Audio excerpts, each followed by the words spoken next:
right, so let's go ahead and get into our situation and whatnot. Good afternoon, good morning, good evening. This is DSP News. This is the Snort Report. I'm your host, and let's go ahead and get right into it. Boy, oh boy, oh boy, oh boy, oh boy. So much to do and so little time to do it. Okay, ladies and gentlemen, we are picking up with my previous campaign on leading up to the revival or reboot or whatever of Smart Guys. Previously, we've gone over the first, the second, and the third. We're now going to go over the fifth and the sixth. As you know, this is going to be late, so by now, the actual episode has been out. We'll see what's what, and then we'll go from there. But definitely expect the video on that in each episode they decide to do moving forward, and we'll see how that plays for whatever that's worth. In any case, I think the lead up to the show was pretty important, hence the reason why I'm doing this. So that's what our scenario is, that's what our situation is. That being said, there's not too much else to really say, so let's just go ahead and step into one of our favorite segments. Ladies and gentlemen, welcome to my TED Talk. So, as it pertains to Smart Guys, I'm sure by now I've already given my opinions on what the show is going to be like and where it's going to go and how it's going to work. One of the things that I'm not very certain about is how long it's going to last. If I have to be completely honest with you, that's going to depend completely and utterly on PPP. In the exact same way, it depended on John. DSP is not brave enough, he's not confident enough, he's not competent enough to do it on his own. What does DSP do on his own? Except for, drink and spend his money on WWE champions. And even then, now that I think about it, given his drinking habits or how he tries to convince people, or not even convinces, he does, how he has people pay him to drink, I should say, it makes him feel less alone and less of a fucking loser. Hey, you guys are paying me to drink, so I'm assuming you guys are drinking with me, so how can you guys call me a loser or an alcoholic or any of these things if you guys are actually here with me doing it? Which is a really warped sense of reality on DSP's part, but then again, this is someone who says that he's a former alcoholic, but you're still drinking. So you're not a former alcoholic if you're still drinking, right? So, that's like a crackhead or a heroin addict saying, yeah, I'm a former heroin addict, and yet they still do heroin on the weekends. It doesn't make a whole lot of sense. In any case, it's not the heroin part. Actually, the drug part in general is not even funny. Neither is the alcoholism, but run with me on this. So that's what this whole situation is predicated on. It's dependent on, I should say, is PPP. If PPP gets tired and stops, then the show dies. End of story. So as long as PPP is getting his just desserts, and whatever the case may be, it'll continue to go on. So like I said, we're just going to pick up from where we left off on the last episode of this. We'll see what's going on. Maybe we'll get further insight on how the show's going to be laid out, how's money going to get cut up, all these things that DSP put an emphasis on in the last episode. Hopefully we'll get a bit more clarification on that. In any case, let's go ahead and get into the situation. I don't smell no bacon cooking. And, I'm not going to hold you guys up too much longer. Let's just go ahead and get into our circumstance. Ladies and gentlemen, these next two clips, like I said, they'll be from January 5th and January 6th, are brought to us by Raw Phil. Big ups to Raw Phil. And they are segments in particular about WWE champions. Or not WWE champions, I'm sorry. About this actual new wrestling podcast. That's all it is. Everything else has been kind of cut away. It's my understanding that there was a couple of Detractor rants and all that. That'll just be a separate video. You know what I'm saying? We don't need to group all this together per se. But there might be some runoff. You know how Diggs does. So it is what it is. Anywho, let's go ahead and get into the fun part of it. And here we go.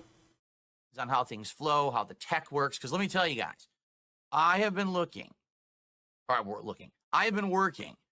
You've been looking or working? Which one? It's not the same thing. All right, ladies and gentlemen, we're here with Raw Phil. This is from January 5th of 2025, talking about the Smart Guys Revival podcast or whatever. Here we go.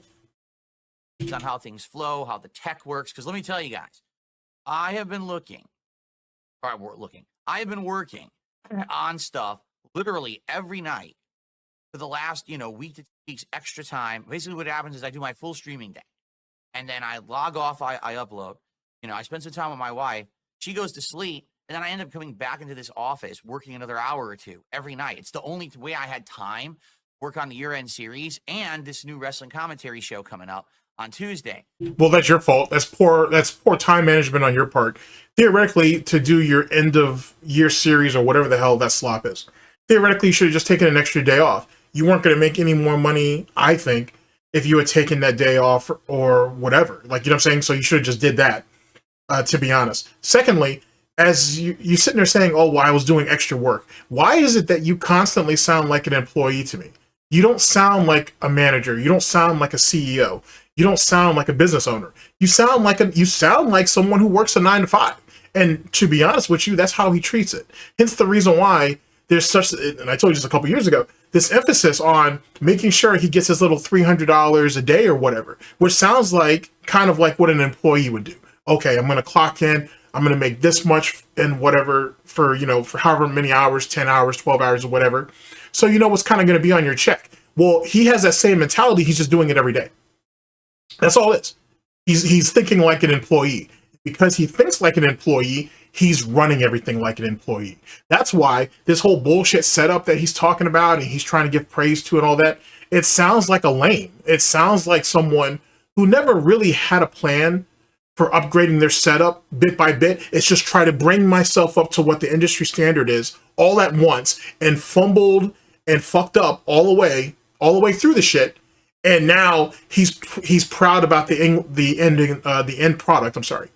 He's proud about the end product, but it still doesn't look like anything that most people who've been doing it as long as he has or who just started up have. They're still better equipped because they did it to fit their style. They did it to fit their personality. They did it to fit their content. DSP didn't do that. DSP, like any poser, like any fake, like any fraud, did what he basically circulated all this around the people who influence him, which is essentially everybody. Mainly Kino Casino. None of this does any of this scream out to you Darksydephil? No, it doesn't. It just screams out poser. And the reason why it doesn't scream out Darksydephil to you is because DSP doesn't know who he is. That's why he's like I gotta be honest with you, he's a sponge, really. He absorbs everything that he basically takes in. Jesus Christ, as of late, I'm not sure if you guys have caught this, and you know, if you didn't, you didn't. But like, as of late, he's picking up certain cues from that being said. Alt, in particular. Like, he's copying some of his mannerisms, which only proves that he watches them. You know what I'm saying? And I think as Tevin, praise be, is starting to go ahead and do more and more content, you're going to see DSP start picking up some of his shit too. Because DSP did it when Tevin was streaming consistently back in the day too. So, who is DSP in the grand scheme of things? That'll be a whole separate video, because that actually sounds like a pretty good concept. I might write that down. And if I can get some clips that coincide with it, that could be actually a nice little project. But in any case, so that's where we're at right now. But the point being, sorry about that tangent, you didn't do extra work. You are implementing a new business project that you're trying to put into your business portfolio for your company, right? Supposedly, for your business, for your job. That's not extra work. That's not extra work. This is all part of the job. This is all part of your business. If you don't understand that at this particular point, it literally explains why you failed. It explains why Review Tech USA failed. It explains why a lot of lol cows are absolute fakes, frauds, and failures in everything that they've ever done. Because they never really understood what they were doing. They just went in and winged it. They went in and saw other people do it, thought, oh, I can do it better than them, and went and shot at it. And missed everything. Hit everything but the target. Hence the reason why they have all these people surrounding them, laughing at them, making fun of them, and even going further than that at some points.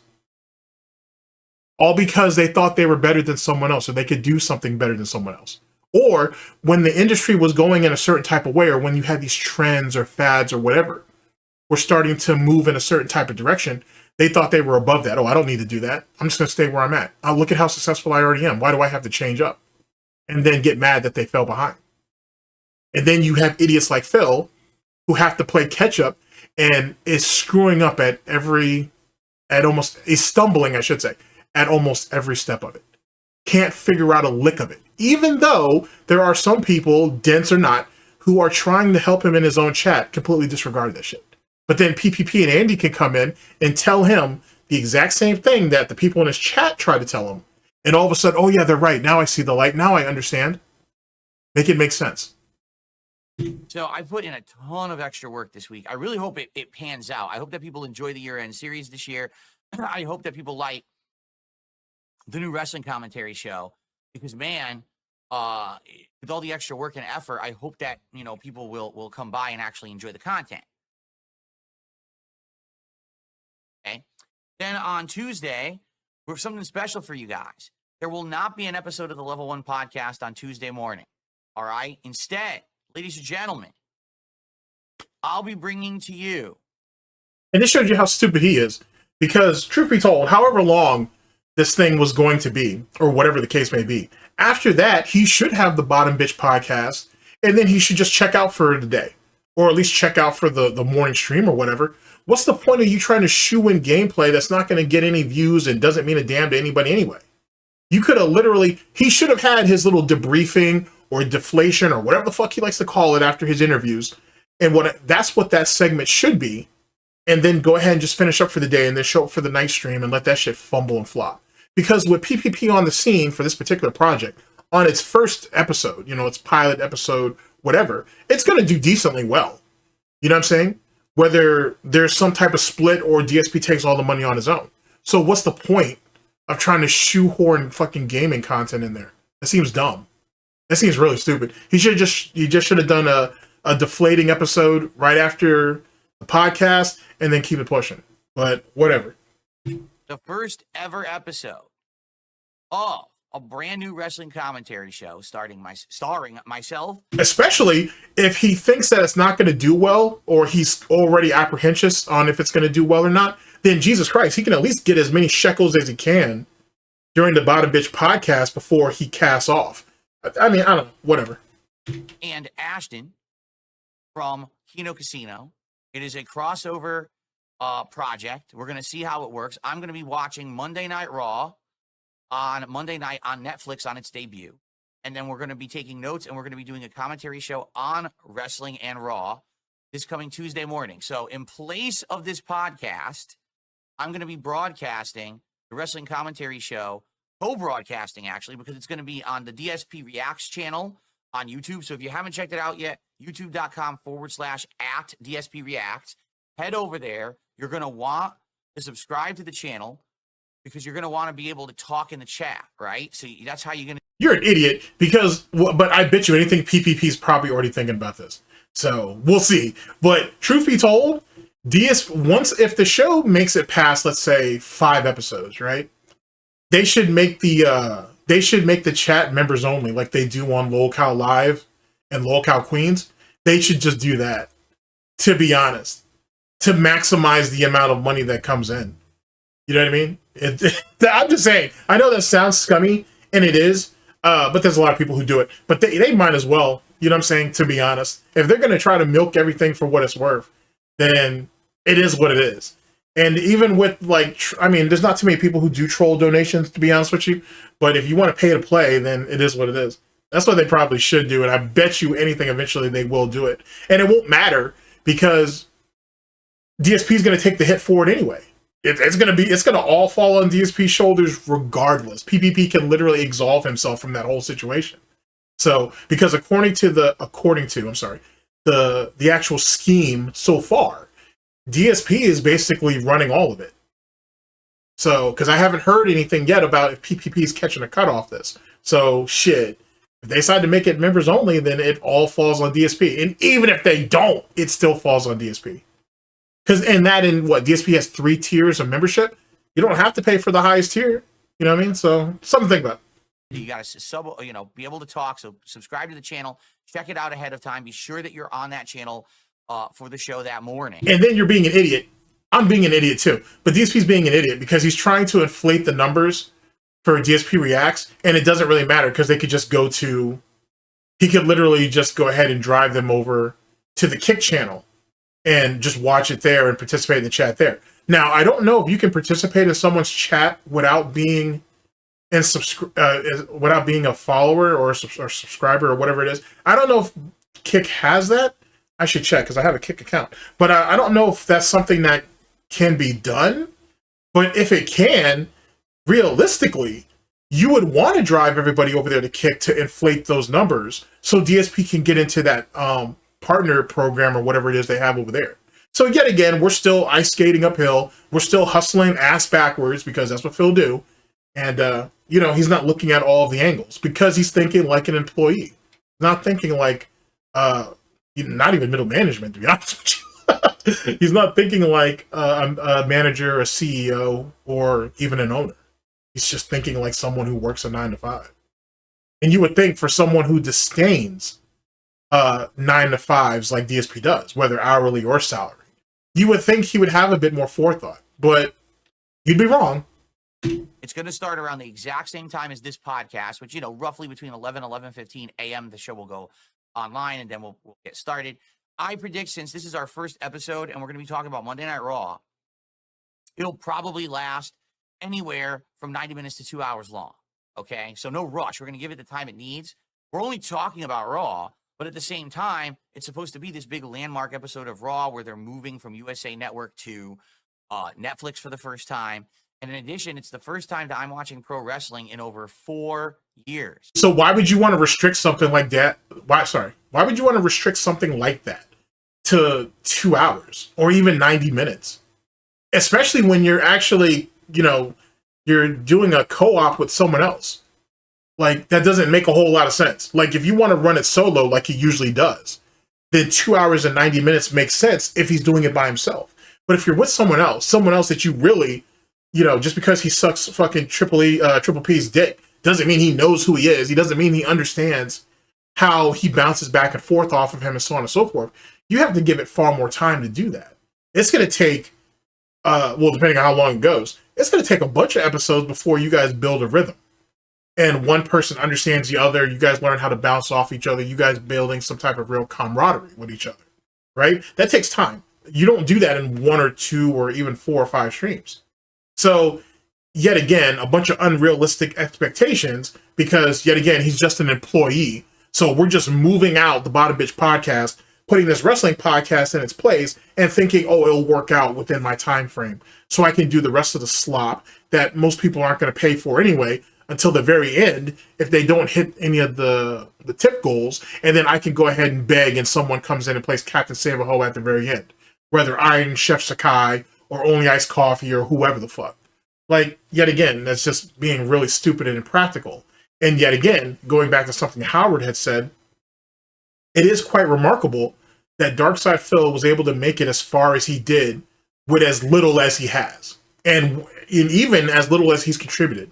That's really amazing. Because if you think about it in hindsight, all DSP has ever contributed to YouTube is slop content. It's something that's been going around, that term has been going around YouTube for years, but it's only starting to become prominent now because people are pointing at people like Moist Critical, the Quartering, most of the people in the fucking commentator community, they're getting pointed at and accused of doing it, which to various degrees. But that's all DSP has ever done. Truth be told, that's all Review Tech USA has ever done too, now that I think about it. So it is what it is. But the point is, I'm saying that they didn't contribute very much. And both men got a lot of it out of it. And I use the term man for either one of those guys loosely. The last match that I watched was Drew McIntyre versus Brock Lesnar for the title at WrestleMania, whichever one was the empty WrestleMania. Remember the one they had at the Thunderdome or whatever? Yeah, like that was the last match I've seen of pro wrestling. So this will be very interesting. That twitch in his right eye is annoying as shit. I gotta be honest. That twitch he has in his right eye is really, really annoying. You know, we'll find out, you know, how it goes. I don't know. You know, wrestling was at one point very popular, and then it kind of fell out of popularity, and then it's kind of bounced back and forth between. You know, everyone tells me that WWE has massively improved since I was watching it 4 years ago. So I guess we'll find out. All right. So we'll see how it goes. And hopefully you guys will show up. I get the feeling there's going to be some crossover with some of the viewership from Kino Casino. It's kind of a co-project. So I'm But when is the show going to be cultivated to actually bring in new people? And that's something that DSP never talks about. Like, he accuses his detractors, trolls, haters, and critics of not allowing him to have popularity, right? But he never really has a plan on how to draw in new people. It's either he wants to try to get back everybody that he's lost, or he's trying to convert detractors, trolls, haters, and critics to start watching his content or seeing him into a better light. But he never really speaks on bringing new people in. Wonder why that is. going to be broadcasting it on the React channel, but also on my Kick channel, you know, DSP Gaming Real on Kick. So either way you can watch and you can support, of course. So I hope that you'll check it out and support the efforts for us to do something completely different.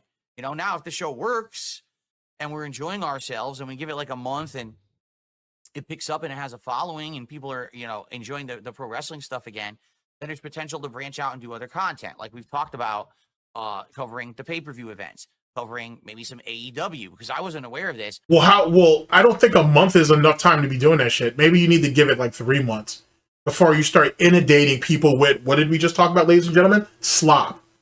Like, you know what I'm saying? Like, I understand implementing something new if you can get something to work. But you really have to build people's trust up in that. You have to build a level of consistency up in that before you just start inundating them with all this. They like one show that covers Raw. Okay, maybe we expand to SmackDown too. Or we're just doing Raw and then we're doing whatever the big event is each and every month. All right, fair enough.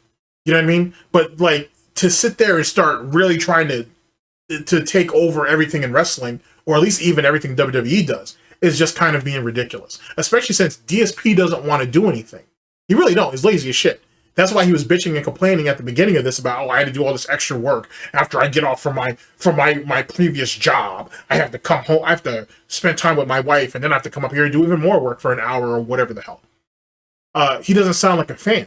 He's treating this shit like, you know, like it's a job. So PPP has to literally show up with all of the enthusiasm, with all of the current knowledge, all of the, I would assume, any lore or any of the backstage knowledge or any of his experiences that he can draw upon. Whereas, like, to be honest with you, if it's not for PPP, this doesn't happen, which is obvious. You know what I'm saying? The only reason why this whole thing is even happening is because of PPP. DSP's been talking about fucking trying to get back into wrestling for years and never did because you don't have nobody to bounce off of. He has no one to carry the load, if you will. Which goes back to my point that if when PPP is ready to bounce, then this whole shit falls apart. But AEW All Elite Wrestling is on Max. They just got added to the Max streaming service like a couple weeks ago, which I didn't know. So I have access to that. I just don't know if I want to start watching it. That doesn't even matter. Get the WWE stuff down first. Long before we start jumping over the NXT and everything else. Well, shit, yeah, you gotta, yeah, well, NXT is part of that. But you know what I mean? Like, before we started thinking about AEW and New Japan and everything else, because there's a lot of stuff that's linked. Ring of Honor, you got to link a lot of stuff to AEW. You know what I mean? And he's not even ready to tackle any of that shit. He doesn't even watch it. You know what I'm saying? Like, yet again, if PPP plays his cards right, whether this shit flops in a month or in 6 months, PPP is going to walk away with a lot of upside. He's going to walk away with a lot of upside if he plays his cards right. I guess we'll have to see. So, anyway, let's see what happens with this show. I'm excited for it. That's Tuesday morning, no podcast. Instead, it's that show.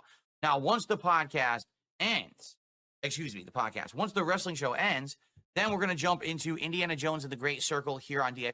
Now, already I'm getting some questions. Why are you doing this new wrestling show in the morning instead of at night when you get more audience? Because at night, that's when Kino Casino broadcasts. So we can't do a wrestling commentary show that's going to step on the toes of their already pre-existing show that's very popular, which, by the way, is going to be likely way more popular than the wrestling commentary show. That's the focus. That's his main job. Ash, you know, that's what he's working on. So we have to do it much earlier in the day so it doesn't interfere with their schedule.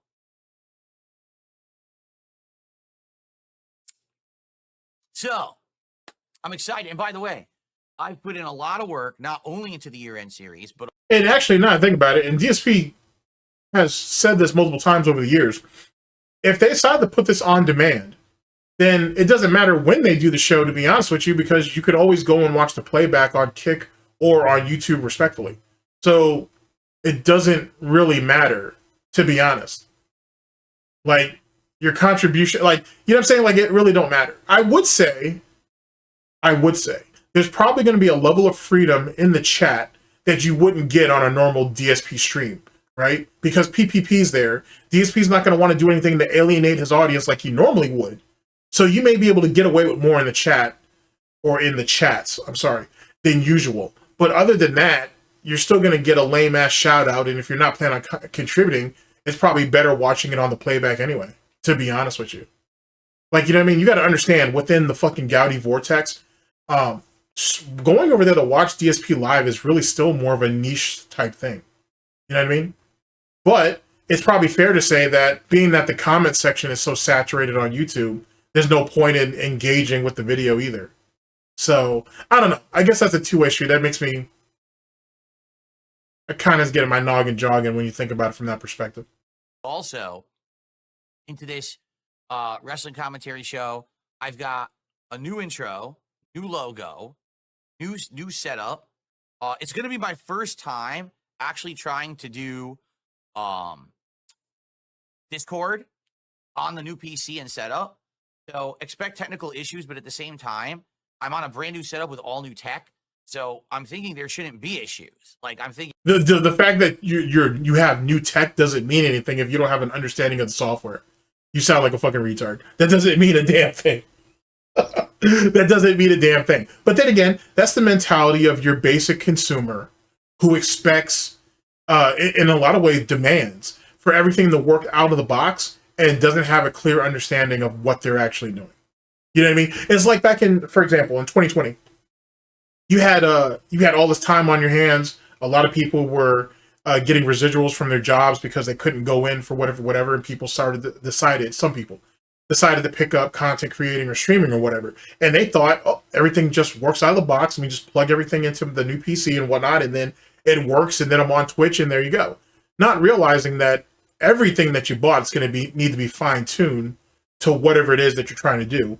On top of, once you pick your platform of choice to stream on, you have to get all of that technical stuff worked out. You're going to have to test and experiment and shit. Like, it just goes to show, like, how unrealistic a lot of our expectations were. And a lot of people had to go through a lot of growing pains. There was a lot of people on Twitch in 2020 and 2021 and 2022 streaming to nobody and basically crashing the fuck out after a couple streams, wondering why they weren't the next big sensation. Or people putting out YouTube videos and not getting any more than like 10 views and wondering what they were doing wrong. You know what I mean? It's kind of like that. Day one consumer type shit. You know, hopefully everything will just work well, and you know, it should be very enjoyable with better webcam quality or whatever. The way I'm doing it is, instead of just doing the show entirely through Discord, like I've done a couple times in my interviews, I'm gonna have my full quality cam, and then I'm gonna have you know, Ashton through Discord on the screen as well. So it should be good. I think it's gonna turn out really well. Actually, I'm feeling pretty confident about it. New mic and everything, you know, it should be great, and hopefully you guys will enjoy it. The only bummer, we can't show any footage. I mean, we got a whole wrestling commentary show, and we can't show you any of the wrestling, because even if we show a screenshot, WWE is so ridiculous about copyright on YouTube, they will strike down the show. Well, I guess you better learn how to tell a story then, huh? I guess you better be very descriptive about what you're describing then, huh?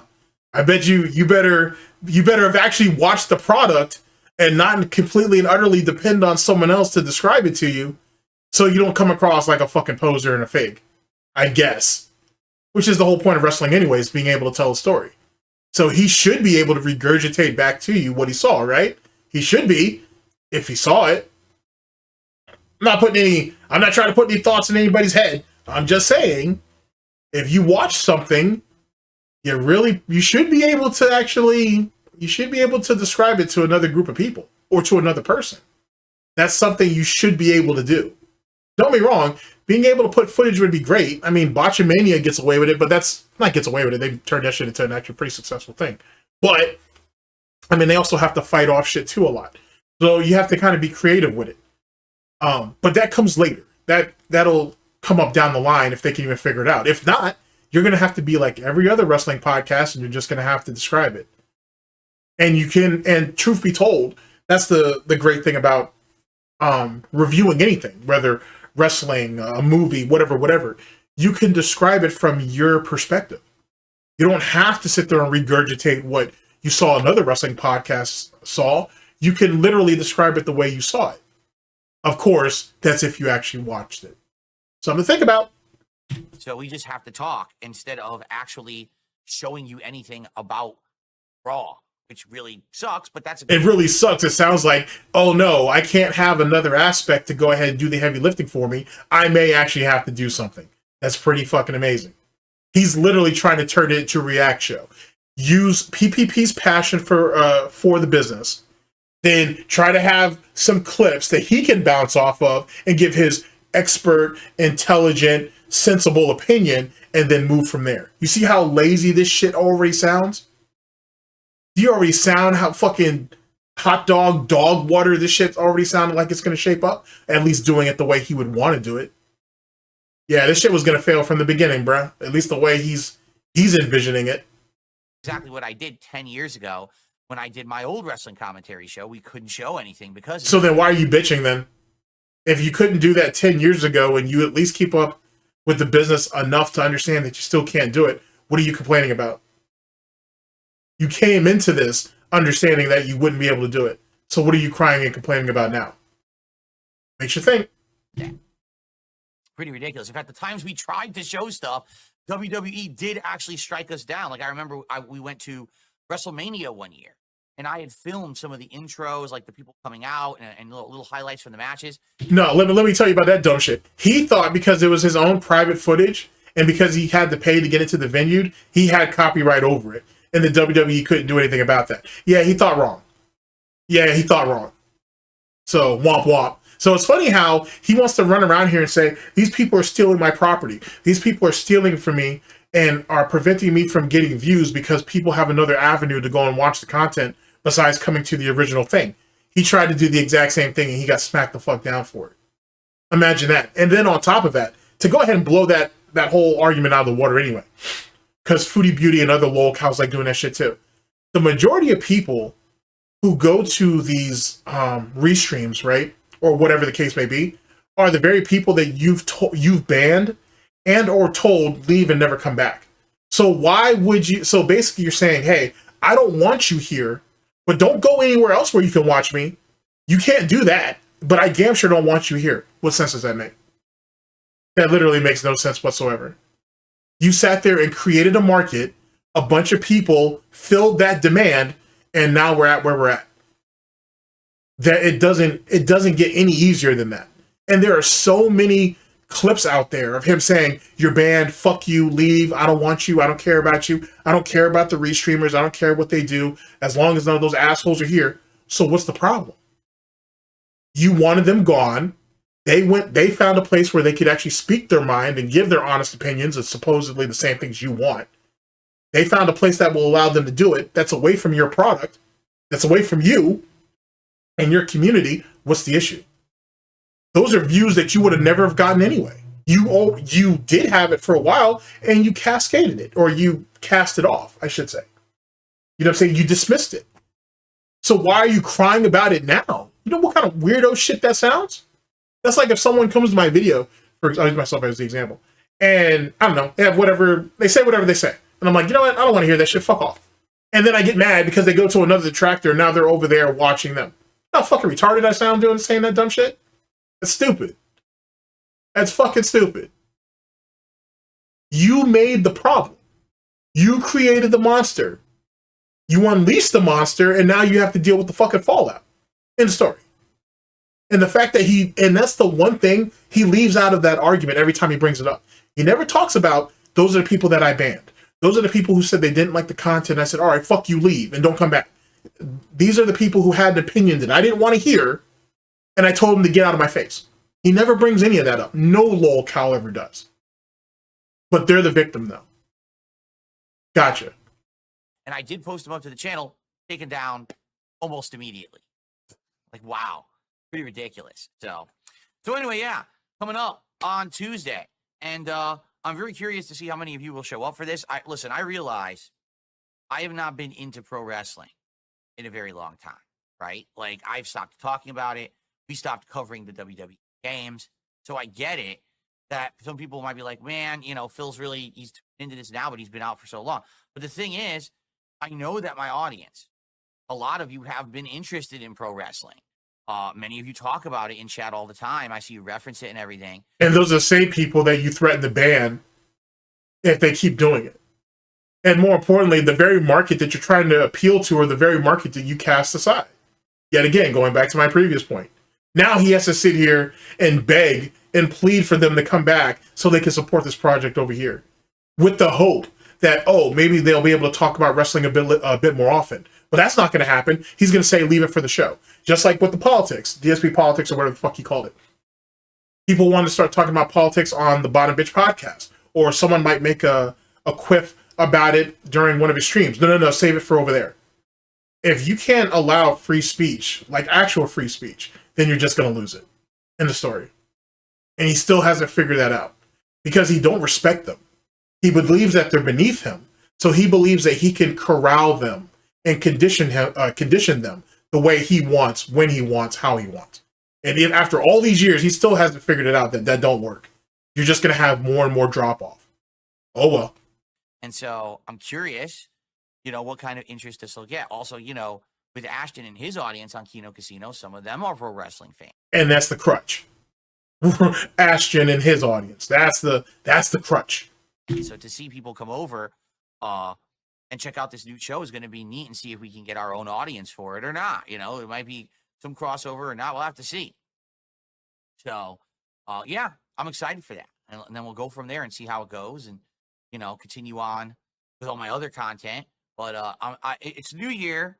And like I said, I'm willing to try new stuff. Really, I am. And, that actually comes from desperation. He doesn't have any options. He doesn't have any choices. So he has to take a chance. I'm excited to see what the future holds. I'm not just going to sit here and just do my own thing endlessly. Opportunities arise. And that's why he's mad that he can't get LTG to come to the table. Excuse me a second. One of the issues that he has with LTG is that he can't get him to the table because he looks at LTG in a similar situation as himself, and he doesn't have any options. And truth be told, LTG actually does have some options in a whole different perspective because what he does and what DSP does are two separate things. But LTG is not cut off in a way that DSP is. You know what I'm saying? And DSP don't see that. Because if he does see that, then that means he has to acknowledge that LTG is in a better position than himself. And he can't do that. Not just the fact of the color of LTG's skin. That's definitely one of the first things that bothers DSP, that he doesn't want to acknowledge him in any type of way, shape, or form.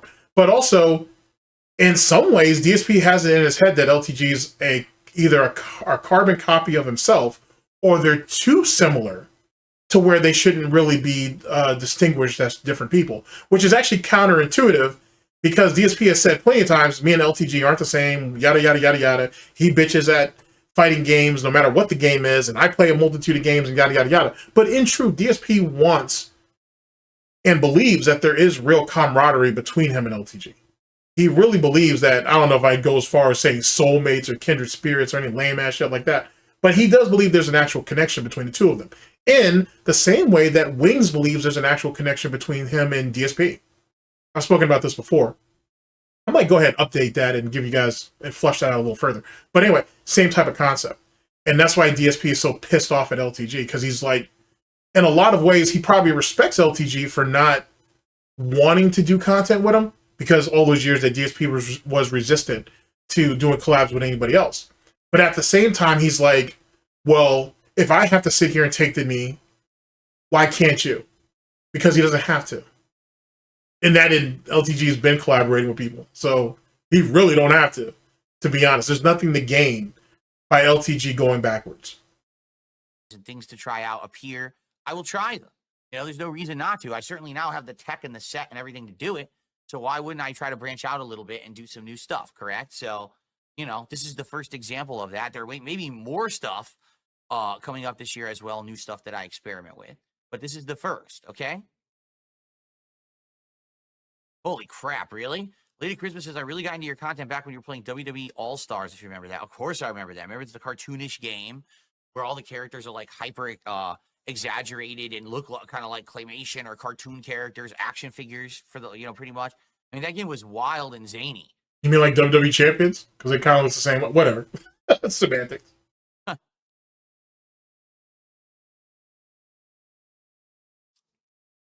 Okay, so that's what's coming up this week, and I hope you guys are excited for all the new content.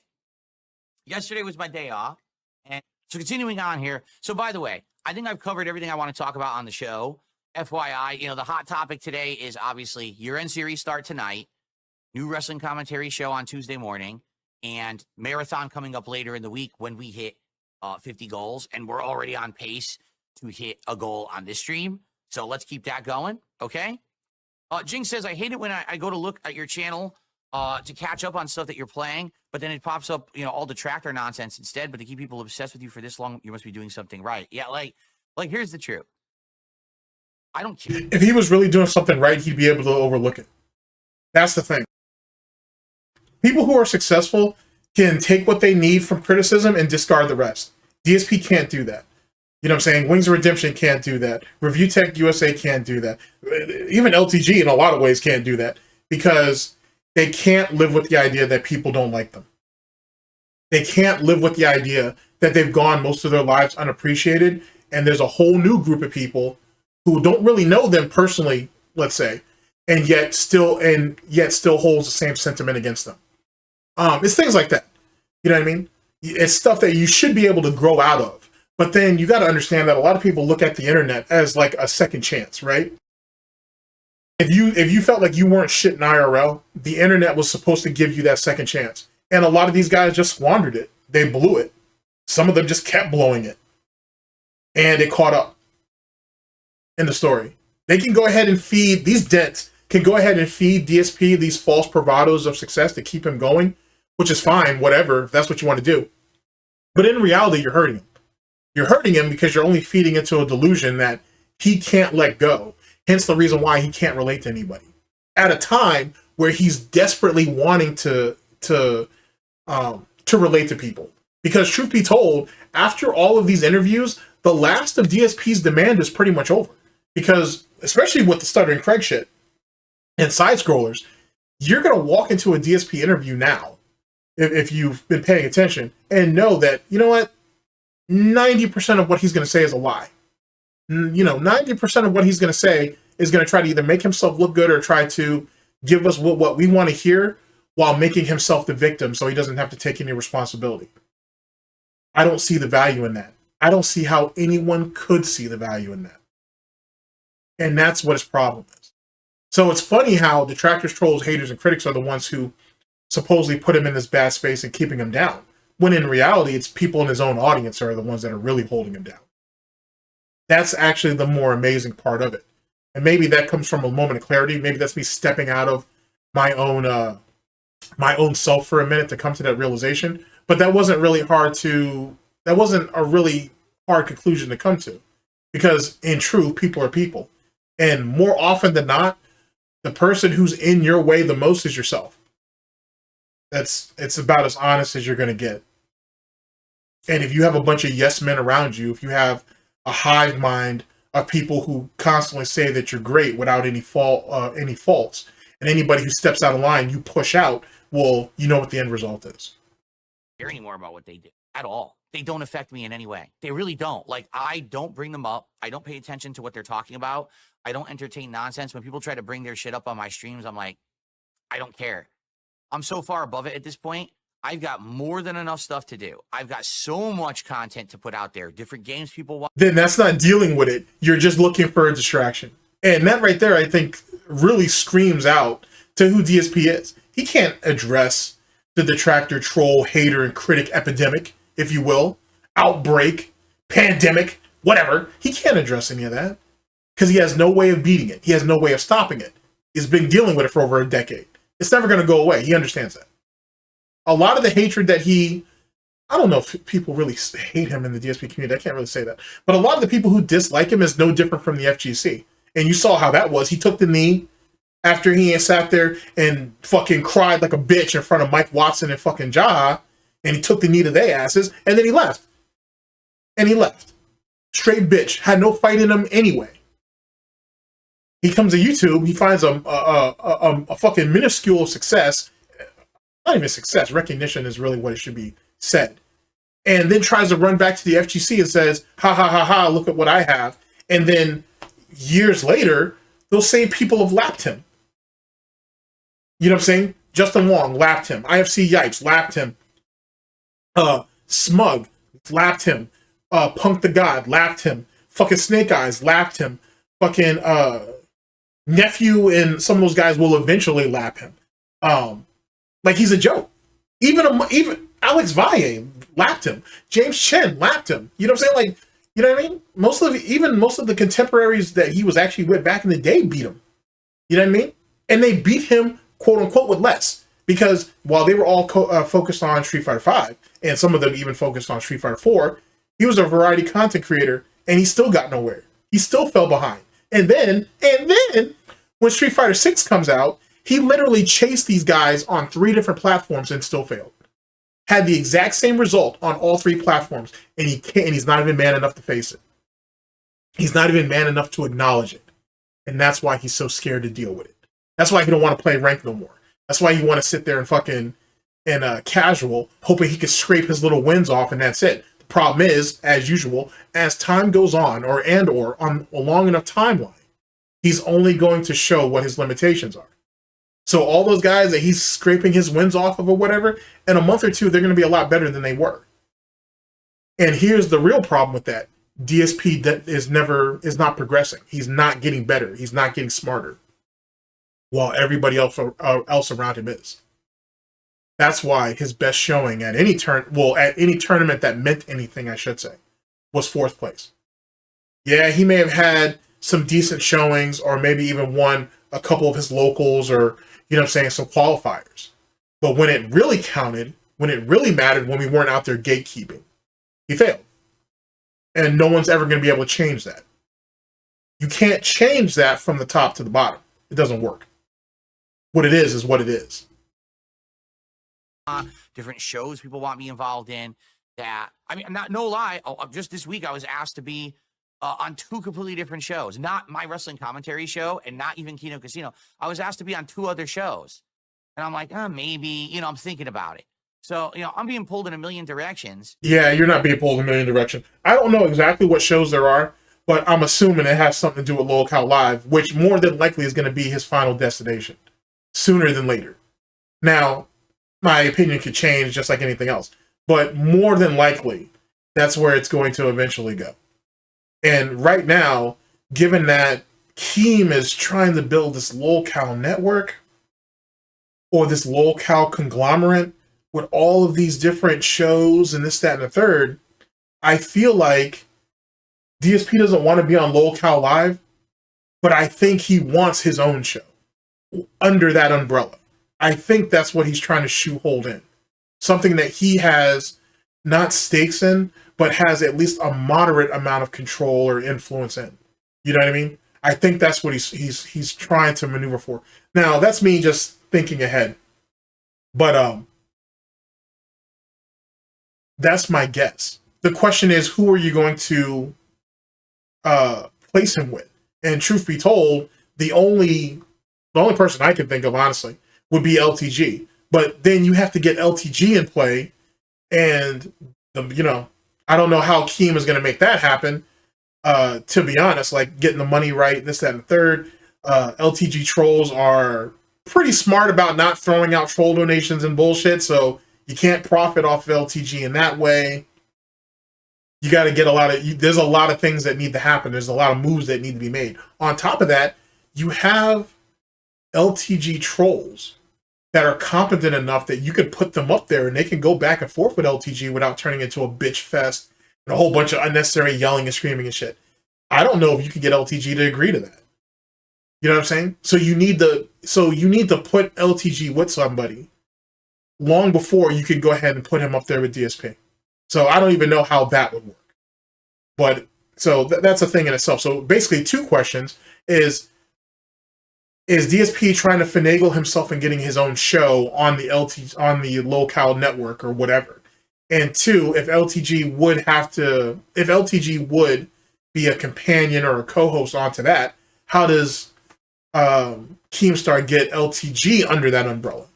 long before you try to pair him up with DSP and so on and so forth. This is long-term thinking here. And at the moment, I don't see it. Or I might, and I just don't want to say it.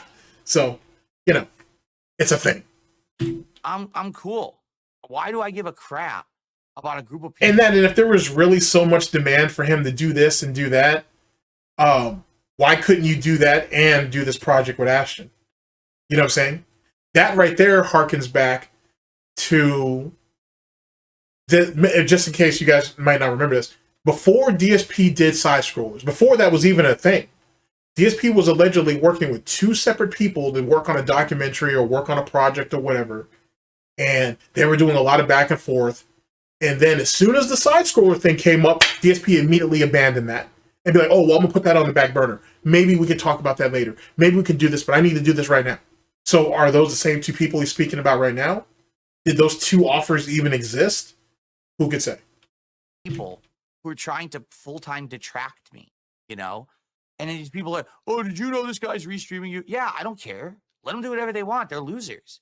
They can have their own toxic communities completely based on madness, unhinged cult-like thought.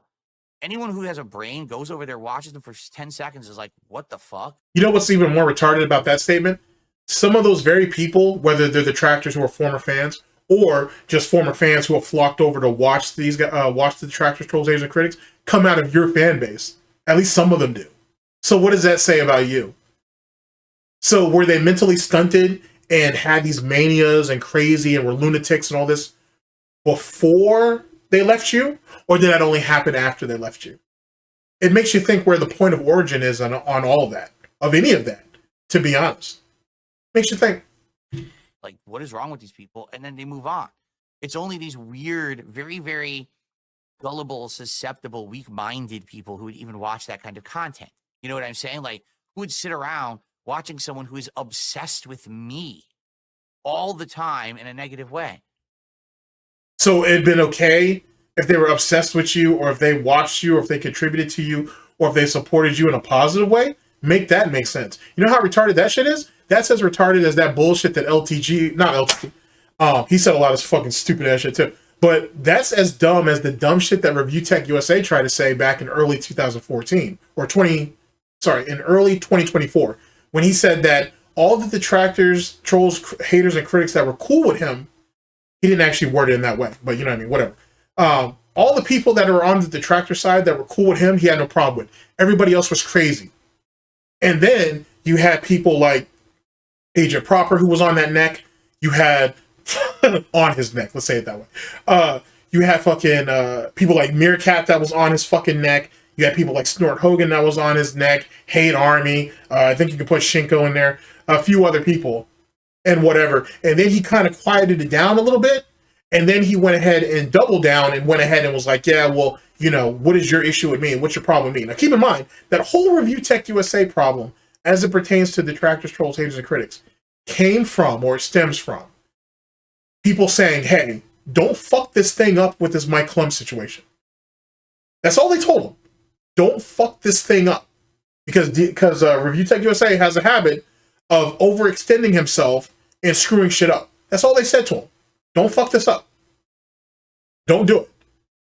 Now, it all ended up falling apart because of DSP anyway. If Review Tech could have stayed in his fucking lane, shut his mouth and said, hey man, I want exactly what you guys want, no worries for me, he'd have been fine.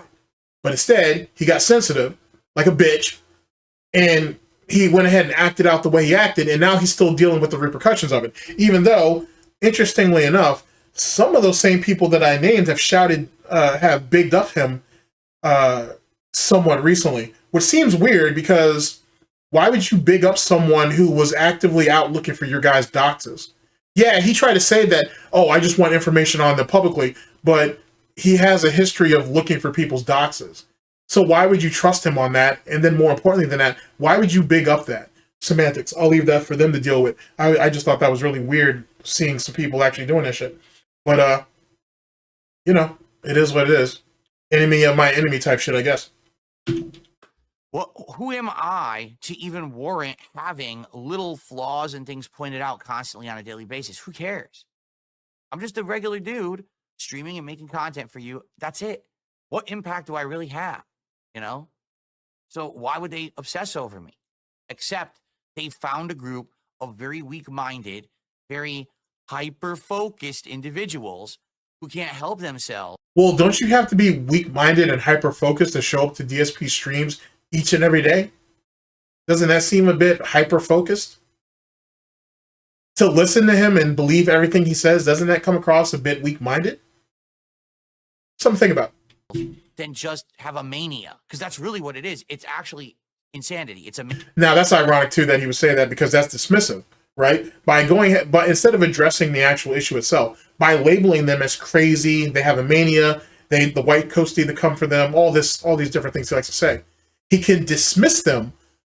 He can dismiss all the claims against him without actually responding to it, without actually explaining it away, right? The irony is, DSP, of all people, is someone who's admitted to having mental problems. He still does, honestly. You know what I'm saying? You don't just step away once you have a mental issue. You're always going to have it. You could probably mitigate it. You could probably deal with it. But you're still going to kind of always have it in some way, shape, or form. This is someone who was on a cocktail of medication. This was someone who probably almost got institutionalized. Because there's an interesting little quiff that floated around in some type of chat years and years and years ago, where DSP offhandedly mentioned being in the hospital for a period of time. Now, he doesn't say it was because of an injury or anything. Semantics. Until I get more, I'm just going to go ahead and leave it at that. But the thing is that it's possible, if this idiot was on a cocktail of medication for his issues, that means he went ahead and his parents took him to see somebody. And it's very possible that shit might have been strenuous, and they were like, well, you might have to put old Snorter down for a bit, you know what I'm saying, to see what was happening. Maybe that happened, maybe it didn't. But it explains a lot. So it seems really weird to me that someone who has admitted to having mental illness and who theoretically is still fighting it has the nerve to say that stuff about other people. That seems weird. That seems strange. That seems problematic. Ironically enough, this is the same person who mocked fucking Review Tech USA and his addictions and his dependency problems, and you're a former alcoholic yourself. I'm sorry, former. You're an alcoholic yourself. So you, of all people, should be able to relate to his problems. It's funny that this is the same idiot who wants to talk about other people's weight when your wife is, what, 300 plus pounds? On her way to Roseanne levels. That's weird. That's weird. You're going to take shots at Wings, and Wings has an eating addiction. And apparently, you helped your wife develop an eating addiction. But no sympathy for either one of them either. And one of them you lay with, allegedly. Makes you think.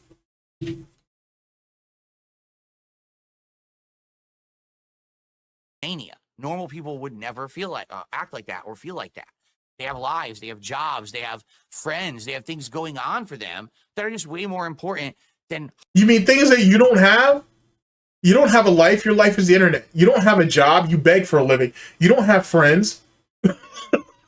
So, what are you talking about? Let me bring that back. Let me bring that back. This silly shit. Let me bring that back. Like everybody's social outcast like himself. And keep in mind, this is the same idiot who sat there and said, oh, well, I used to troll on the internet. You know, I troll people in the FGC, so I understand what these people are going through. What? What? You were a loser back then. This is the same guy who couldn't even get people to give him a lift to tournaments, even though years prior, he said that anybody who needed a ride to a tournament, he was chauffeuring everybody. But then sometime later, when he needed the help, or when he needed a ride, or he needed someone to come through for him, there was nobody there. That's weird. That's strange. I thought you were prominent in the Connecticut scene. So you couldn't get anybody from Connecticut, New York, or Jersey to come through. Yet again, makes you think. Insanity. It's a mania. Normal people would never act like that or feel like that. They have lives, they have jobs, they have... On top of the posts that are on SRK and a couple other places saying that he's a weirdo, and that's why no one wanted to travel with him or bunk with him or anything. I mean, I thought I'd put that out there for clarification's sake. I'm sure Alt and other people have gone over that stuff. Friends, they have things going on for them that are just way more important than hyperfixating on one dude on the internet who puts out gameplay content and podcasts. You know what I mean? So I don't care. Now, keep in mind, this is the same ass clown who sits there and lets a whole new group of people clown on his wife damn near nightly and has nothing to say about it. It's weird because when Review Tech USA does it, he's obsessed, which may be true to some degree. But when Kino Casino does it, oh, it's okay, they're just razzing him. And I'm not trying to defend Review Tech USA, fuck him. But it is kind of ironic that, you know, I don't think Review Tech USA has ever called DSP's wife fat. I mean, she is fat, on the way to morbidly obese, but I don't think Review Tech has ever called her that. Kino Casino has, with great enthusiasm when they did it, but it was just razzing though. Wasn't a big deal. But if a detractor does it, they're assholes, they're mentally ill, they're fucked up, they're wastes of life that shouldn't even exist. Makes you think about anything they do. I completely ignore them. The real, let's be honest, who's really at fault here? YouTube. Because YouTube's algorithms are so weak and put together so poorly. The coders are so fucking book smart instead of street smart. What am I most looking forward to is getting back in the W. His book smart and street smart analogy doesn't make any sense either, because how is it that detractors, trolls, haters, and critics can pull in views and you can't, and YouTube should immediately side with you over the group of people that actually bring in viewers, bring in, I guess bring in, for those who are monetized, bring in, you know what I'm saying, some type of monetization, some type of capital, and you barely do? Like, how does that work? Like, DSP probably brings in more money and tips through PayPal than he does for YouTube themselves, even with, you know what I'm saying, with ad revenue. So how does that weigh out? Like, to be honest with you. Whatever. WWE is concerned. Well, number one, I want to see what they've changed in the product. I have no clue. I don't know if the format of Monday Night Raw has changed. I don't know how long it is. I don't know how their matches work anymore. Like, I don't even know who the champions are. I know nothing. I'm so out of the loop with WWE. It's going to feel like, you know, a re-education to jump back in almost 5 years removed. So I'm excited to see what they've done with the product, the production values and things like that. And just go from there. You know, for me, the reason that I really stopped watching WWE was, number one, plot lines never paid off. You would invest in something and watch it for so long, and then you wouldn't get the desired outcome, and you just feel frustrated like you wasted your time. And number two, there was just too much of it. There was too many shows, too much to follow to be in the know about wrestling.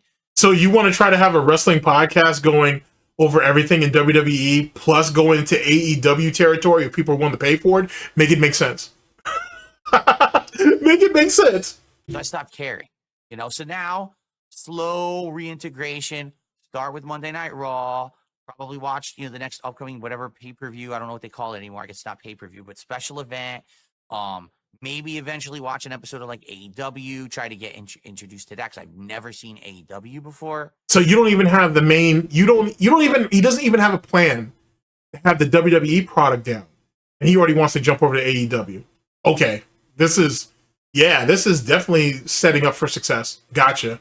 You know what I mean? So, which yet again, it explains why he's so codependent on Kino Casino, or on PPP or Triple P, as everybody likes to call him. It explains why this is. If there's no PPP, this shit doesn't exist, to be honest with you. So, you know, just keep that in mind. Work on it from that angle and go from there. But that's honestly, I'm going to approach it kind of apprehensive, but let's see if it's something that's good and that I end up liking, you know. Take a sip, bitch. Okay.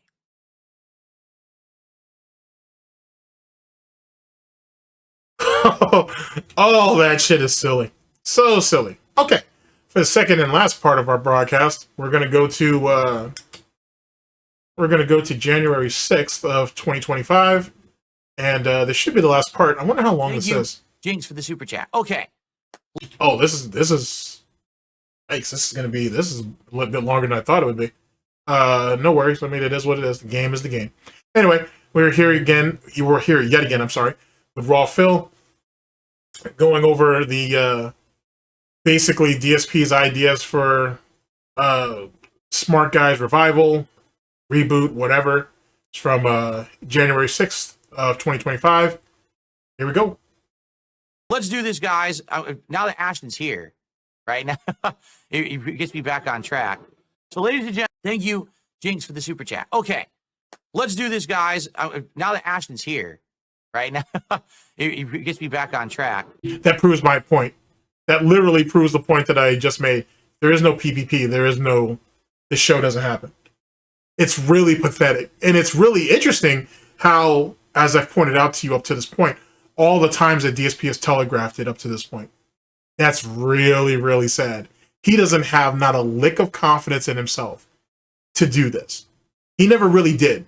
That's why he made such a stink about it back in 2014 when he couldn't get John to come back on board. Because why couldn't he just carry the show for a couple months until John showed back up? Or maybe John doesn't ever show back up. Why couldn't you just find someone else then? Whatever. You're watching a show and then you just interpret what you saw. How hard is that? Makes you think. So, ladies and gentlemen, tomorrow, in place of this podcast, we got something special going on. Tomorrow, for the first time in over a decade, I will be doing wrestling commentary. Okay? Over a decade ago, for several years, I had a wrestling show. Okay? It was called Smart Guys. And it was a show where I did with my friend and co-host John Rambo. And every week we would watch pro wrestling and we would comment on it, whether it was WWE or at that time, their major competitor was Impact Wrestling / TNA / whatever the hell their name is today. I have no idea. And then every once in a while we would talk a little bit about something else. I mean, hell, during the run of that show, we actually attended WrestleMania and talked about it live on the show, which was really cool. It was, wrestling's been a part of my life for a long time. And look at how quickly you gave it up. Just like Review Tech USA, now I think about it. How long did he have the Review Tech USA channel? I want to say like a decade, maybe? And look at how quickly he ain't let that shit like crash and burn. Because what? He's a fraud? And he had the view bot and sub bot, and eventually he got caught? All those videos, all those people who he collaborated with, all those sponsorships, all those subs, cast it all away for what? A channel that has 60,000 plus subs that don't bring nearly the amount of money that the main channel brought in. And then even more importantly than that, his legacy is so tainted that now when you see anything about Review Tech USA, he barely even comes up.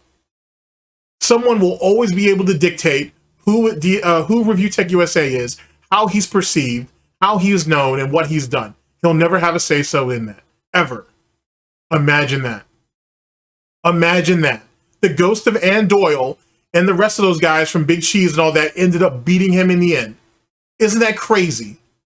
That shit, like, now that I really think about it, that is crazy. All the doxing that Review Tech did. All the bullshit, taking motherfuckers' channels down, taking their videos down, doing all this shit, and he ended up losing in the end. Wow. And there's people that actually want to side with him. Oh my God, that's crazy. That's crazy. You actually have detractors that want to side with that guy. Fucking A, bro. That's fucking weird. That's literally fucking weird. And what happened was two key factors happened that got me out of pro wrestling. Now to think about it, he's not the only person, because LTG ends up losing his channel, going to war with his trolls. Review Tech lost his. Wings of Redemption has almost lost his main channel a few times. Makes you think of, and DSP has theoretically lost monetization of his own channel because of fucking with trolls. It's wild when you think about that shit in hindsight. Holy shit. Okay, factor number one, I moved across the country. And when I did, I had a falling out with Rambo, and we actually had plans to continue with the show, but it never happened. And so I always kind of threw the idea out, hey, you think I should do another pro wrestling? Well, explain what the fallout was, Phil. There was no real fallout. John needed to get his life back together because he had done a lot of damage and he needed time. DSP was desperate from the move because he overspent. He didn't actually have a plan. He didn't think of anything. And John, his crutch, he needed him. He needed him right then and there. And John couldn't come through because John was trying to get his own life together. DSP gets butthurt, starts doing all these Ask the Kings where he takes shots at John, and basically tries DSP riles up his own audience to go and harass John, to being like, why don't you want to do content with Phil again? What's the problem, John? What's the issue? I thought you guys were friends. This, that, and the third. That ends up leading up to John doing the podcast with Howard, where they air out their side of the situation. DSP gets super pissed off. Allegedly, there was a video made and uploaded, but no one seems to have it. And some people even question if he ever really uploaded it. He more than likely did the video. He just never uploaded it. I think he did upload it, and I just think no one got it. And that in itself is what led to the actual fallout. It was solely on DSP. When DSP can't get you to do what he wants through aggression, through manipulation, or through sympathy, then he has to send other people to do it. When that shit didn't work and you decide to clap back, so to speak, and defend yourself, oh, well, now you're attacking him. Now you're the betrayer. Now you're the issue. And DSP couldn't get the audience to sway the way he wanted to. The John and Howard fucking podcast or document, or the John and Howard response was far too much. It was, let me stop. He couldn't overcome it. It painted him in such a light that he couldn't overcome it. And it caused far more damage than he anticipated in the story. That's how that was the end all be all. And every time DSP tries to address it, it only makes him sound and look worse and worse. And he can't figure out how to change the narrative. So it's easier just to go ahead and dismiss it. Oh, I was never friends with Howard. He was just an associate. He was just someone who hung around. And it's because of him that me and John don't have a relationship, which isn't true. Like, John and Howard, when you really go back and look, they were the ones who were real friends. And DSP wanted what they had. And he never got it. That's what it really comes down to. And that leads to DSP's obsession with John that lasts till this very day. And it leads to his hatred and obsession with Howard, which lasts till this very day. So that's the reality of it. He was trying to skinwalk as Howard and was mad because he couldn't get it. He didn't get what he wanted at the end. He didn't get his payoff. Just something to think about.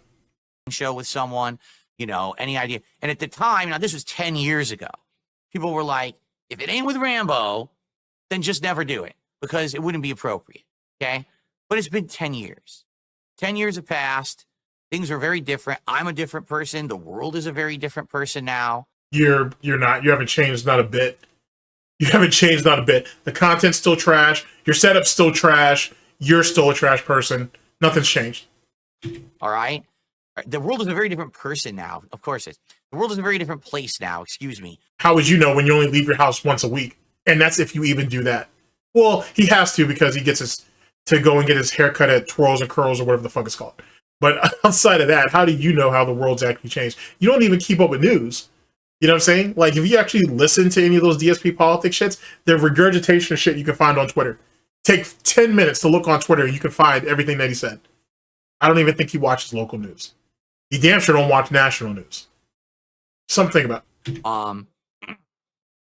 And so, times are changing. Now, the other factor, I stayed a fan of pro wrestling over the last decade. No, you didn't. You said you were out of it for... Let me stop. Let me stop. Let me stop. That's being ridiculous. But then again, and yet again, this is where he can lean on to WWE champions. So, and then even in some of the WWE champion streams he did know some of the storylines that were going on. Maybe not all of them, but some of them. And all of that you could pull from Twitter. So, to various degrees, I should say. The first 5 years, I was heavily into it. I was watching Raw and SmackDown, and for a while there, WWE Network had all the WWE content. So why didn't you turn it into content Why didn't you turn it into content? You had access to the materials. Why didn't you just turn it into content? So I was watching NXT. I was watching... Just like how if WWE Champions isn't a big thing, why didn't you go ahead and just make an account all those years ago and then do streams on it? It's funny how he had all these opportunities to do stuff and he never did it until it literally became part of his quote-unquote legacy, and now he can't wash it away. And now he wants to try to dispel shit. Watching things like the Mae Young Classic and what was the other one? the Cruiserweight Classic, stuff like that. I was watching all the content on there. I was watching, to some extent, some of Impact and TNA, okay? And I was getting into it. And then, you know, there was the big hype that AEW was going to be coming out and all of that to be a major competitor with WWE. So all this was happening. It wasn't going to be a major competitor. It was just going to be something different. But then, like I said, Tony Khan basically became a mark for himself. He let the wrong type of people basically lead the company. There's all kinds of problems. There was all kinds of problems and issues with what Tony Khan was trying to do. Like, you think that having someone who's a fan of the business doing the booking, you would think it makes sense because you would get the matches that you want. And maybe it does work, just not with him. Not with him, to be honest with you. He's just... Because you have a bunch of different type of wrestling fans. You know what I'm saying? And he's just... I mean, like I said, he's booked some okay matches. Well, I won't say okay. That's kind of selling him short. He's booked some good matches, I have to say. The storylines could have been better, so it opens up opportunities in the future. But Tony comes across to me, at the very least, as someone who cares from getting from point A to point C and doesn't care about B because B is the journey, per se. He doesn't put enough emphasis on that to what happens after C and what you can build later on down the line. That's the one thing that he fails at miserably. And that's kind of what happens when you try to go with a story-based type situation. You know what I mean? Like if you're so dependent on telling a certain story on the mic, once it gets into the ring, it has to be able to go past that later on so you can build off of it. And Tony seems to have a problem with that. He seems to have a massive problem with it. He seems so fixated on just getting the match done that we don't think about what could happen later on. He doesn't think about the possibilities, if you will. I think that's one of Tony's problems. Trust me, there's more than that. And I stayed watching. But I never looked at AEW as actual competition. I don't look. Matter of fact, let me give you an example of what AEW kind of is, if you will. Let's say DSP was actually successful, like actually successful. DSP would be WWE, and his detractors, trolls, haters, and critics would be AEW. That's essentially what it would have been. It's an alternative. Everybody who got driven away from WWE, they could go to AEW, whether fans or wrestlers alike. That's really what it is. That's what it became, that refuge. And as power, absolute power corrupts absolutely, essentially, AEW is going through a crisis similar to, in some ways, where what happened with SOK in a lot of ways. You're trying to restrict people from doing certain things that you don't want, or doesn't stay to the brand that you want them to have. I'm not saying the current Detractor community. I'm referring back to when SOK was still in play. You're trying to restrict people. You're trying to have people think a certain type of way. When people want to break off, you can't just let them go. They have to be utterly fucking crushed and so on and so forth. Shit like that. And AEW is kind of like that. And in a lot of ways, what AEW was supposed to represent and supposed to not make the mistakes that WWE did, bad contracts and so on and so forth, they ended up morphing into the very thing that they said they were against. That's essentially what AEW is, if you really think about it. And until the leadership from the top to the bottom gets cleaned up, it'll more than likely always be that way until they eventually crash out. Now, they're going to be able to pull their hundreds of millions of dollars and all these different deals, and Tony's going to slowly but surely lose control of the very thing he built. But, you know, that's just the way of the world. That's just what that situation is. All the money that's being funneled into AEW is to keep it afloat. But if the core problem doesn't get fixed, it doesn't really matter. It's going to be TNA under like Dixie Carter all over again, and everybody knows what kind of clusterfuck that was. Watching wrestling, pro wrestling, all the way through early 2020. So even though I wasn't doing the wrestling commentary show anymore, I still watched pro wrestling for about 5-6 years. And then I stopped. All right. And the reason that I stopped, it's pretty simple. Okay. In 2020, COVID hit. And when COVID hit, pro wrestling changed. No more arena shows, no more big hype. And for me, you know, I remember I was sitting there watching WrestleMania, the first WrestleMania in 2020 with no audience. It was in the Thunderdome, which was just a virtual dome, you know, no cheering or nothing, right? And I'm watching it and I'm like, you know, this kind of definitely feels very different. You know, it kind of exposed pro wrestling for what it really was. That it was really the crowd reacting to what you were seeing in the ring or in the promos. That really was half of the product. Without it, it just didn't really stand up. And It took you till COVID to realize that? Oh, okay, whatever.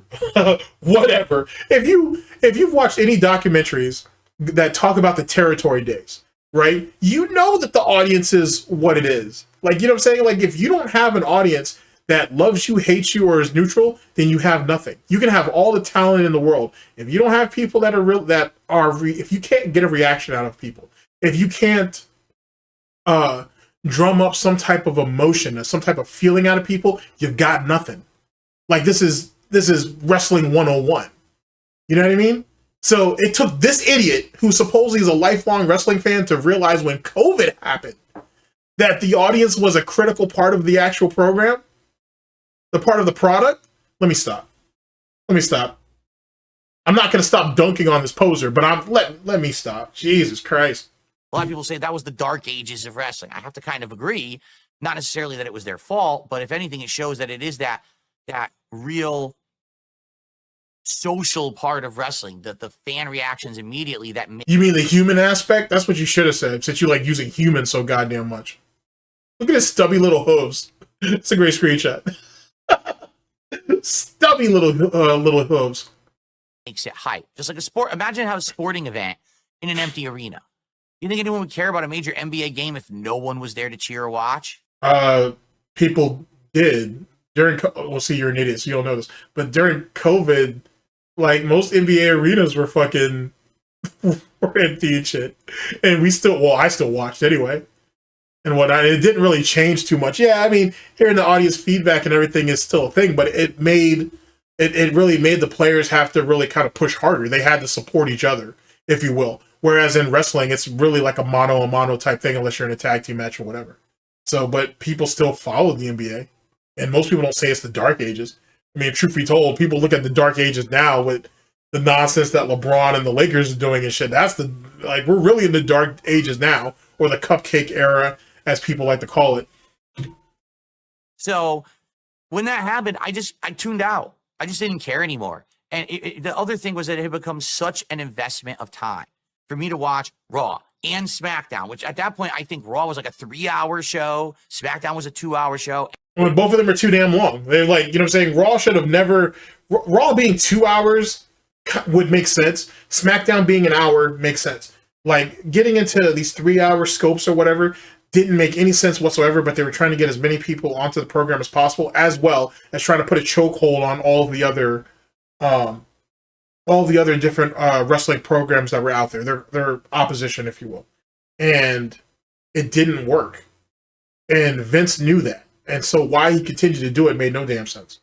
But try to occupy as much airtime as you can to try to starve out your competition. NXT was like a 2-hour show. So you're watching like 8 hours of just WWE a week. Then a pay-per-view event would happen. Now I got to watch another 3+ hours. But now I got to keep up with the other federations. It was too much. Other federations, they don't actually call it federations, but I get it. So I won't actually shit on them too much for that. The irony is that if you're actually a wrestling fan, no wrestling fan thinks of it like this. They can say that they think the show is too much or too long, if you will. But no one ever really complains about the amount of time they have to invest in it. If you really care about something, then it's just that. You can say that it may be a tad bit too long. It's a little too long in the teeth at times. But no one ever complains about the investment that they have to bring into it. That sounds like a poser talking, to be honest. And especially because I wasn't doing content on it anymore. You know, yeah, but you went a number of years without doing content, which is what I had already brought up. So why is it now a problem? He didn't mind spending all this money, spending all this time, and not trying to recoup any of that money for a number of years. But now all of a sudden it's a problem. So under the guise of that, someone need to ask him, well, why did you play WWE Champions for all those years and you never decided to turn it into content and try to recoup some of that money? I'm just asking. At least when I was doing the wrestling commentary show a decade ago, I could justify watching a lot of wrestling because I was getting a product out of it. Now it's You don't sound like a let me stop. Phantom Hooves. He literally is not a fan. Oh, I like you see, and that's the problem. And that's I think when John really came to realize who he was dealing with. Not because or not just with the wrestling shit, but I think overall, I think this really woke up or opened John's eyes on who he was dealing with. The dude's not a fan. He's just gonna chase profit. Your friendship, if you guys even want to call it that, wasn't really a friendship. If anything, I'm starting to really think, I still hold on to the concept that DSP loves John. I still very much believe that. And me formulating the idea that DSP was trying to skin walk as Howard is only continuing to be justified. But to be honest with you, I think DSP wanted to keep John around and doing content so he just wasn't spending any time with anybody else. Because how is it you've been cool with John that long and you never went out to meet that guy's family? He never met yours. I mean, wrong, you guys ain't dating and shit, but fucking A, bro. Like, John had to always make all the travel to see DSP. DSP never went out there to see John. At all. It makes you, like, you know what I'm saying? It gives you an idea of how one-sided that situation is. And truth be told, it was predicated on, I'm thinking, DSP's obsession with what John and Howard had and making money off of them. Or off them, I should say. That's really all it was. This dude doesn't know what it's like to actually have friendships or build meaningful relationships and shit. Panda was young as shit. There's, like, that shouldn't have even happened, to be honest. And clearly, every time that's brought up to him, it bothers him, which means he clearly was talking to her before she was 18. And no one's going to change my mind on that. Just like no one's going to change my mind on that alleged swatting in air quotes. That shit was a fucking wellness call. Because if not, that door's coming off in the story. It's coming off. It's no different with how DSP tries to present to you the supposed John like relationship / friendship. It doesn't seem like that. It seems to be predicated on far more than what even people like myself have given it credit for. I really should probably consider going back and looking at it a bit closer because as time has gone on, it doesn't play out to the level of relevancy that he made it seem like at all. And because John, not that I want to call John a pushover, but because John wanted to be there for him, whether out of pity or otherwise, he stuck around for as long as he did. Keep in mind, John had a girlfriend. John had friends. John was still close to his family. He had everything that DSP didn't. Keep that in mind. It's like, why am I even doing this? I have other things I want to do with my life besides just watch pro wrestling all day. So I dropped it and I stopped watching pro wrestling. And I swear to God, I have not seen a single match of wrestling since WrestleMania, whatever that WrestleMania was. Literally lying. This is like Review Tech USA swearing on his kids. This is like Monday Matt when he was on the kill stream, when he got outed, swearing on his daughter. Like, you know what I'm saying? What the fuck, bro? What's up with you lol cows swearing on these people around you that you supposedly love, unless you don't actually love them? Damn. It kind of, you know, it's a harsh reality, ladies and gentlemen, but what person do you know would swear on their kids on some internet shit? I'll wait. I think it was 2020. Okay. So yeah, I haven't seen a single match. I've seen highlights on social media and stuff like that, but I haven't seen a single pro wrestling match in almost 5 years. So now, tonight, I'm going to watch Monday Night Raw on Netflix as it debuts. I'm going to take notes, and I'm going to, tomorrow, on a new show, share those thoughts with you. And it's going to be great because we're going to have Ashton, who also... Because we're going to have my crutch. Let me bring that back. Hey, if he wants to acknowledge how important his crutch is, then, ladies and gentlemen, I need to put an emphasis on it. Okay? I'm doing it for y'all. I'm doing it for y'all. You guys need to catch it. Yeah, I haven't seen a single match. I've seen highlights on social media and stuff like that, but I haven't seen a single pro wrestling match in almost 5 years. So now, tonight, I'm going to watch Monday Night Raw on Netflix as it debuts. I'm going to take notes, And I'm going to, tomorrow, on a new show, share those thoughts with you.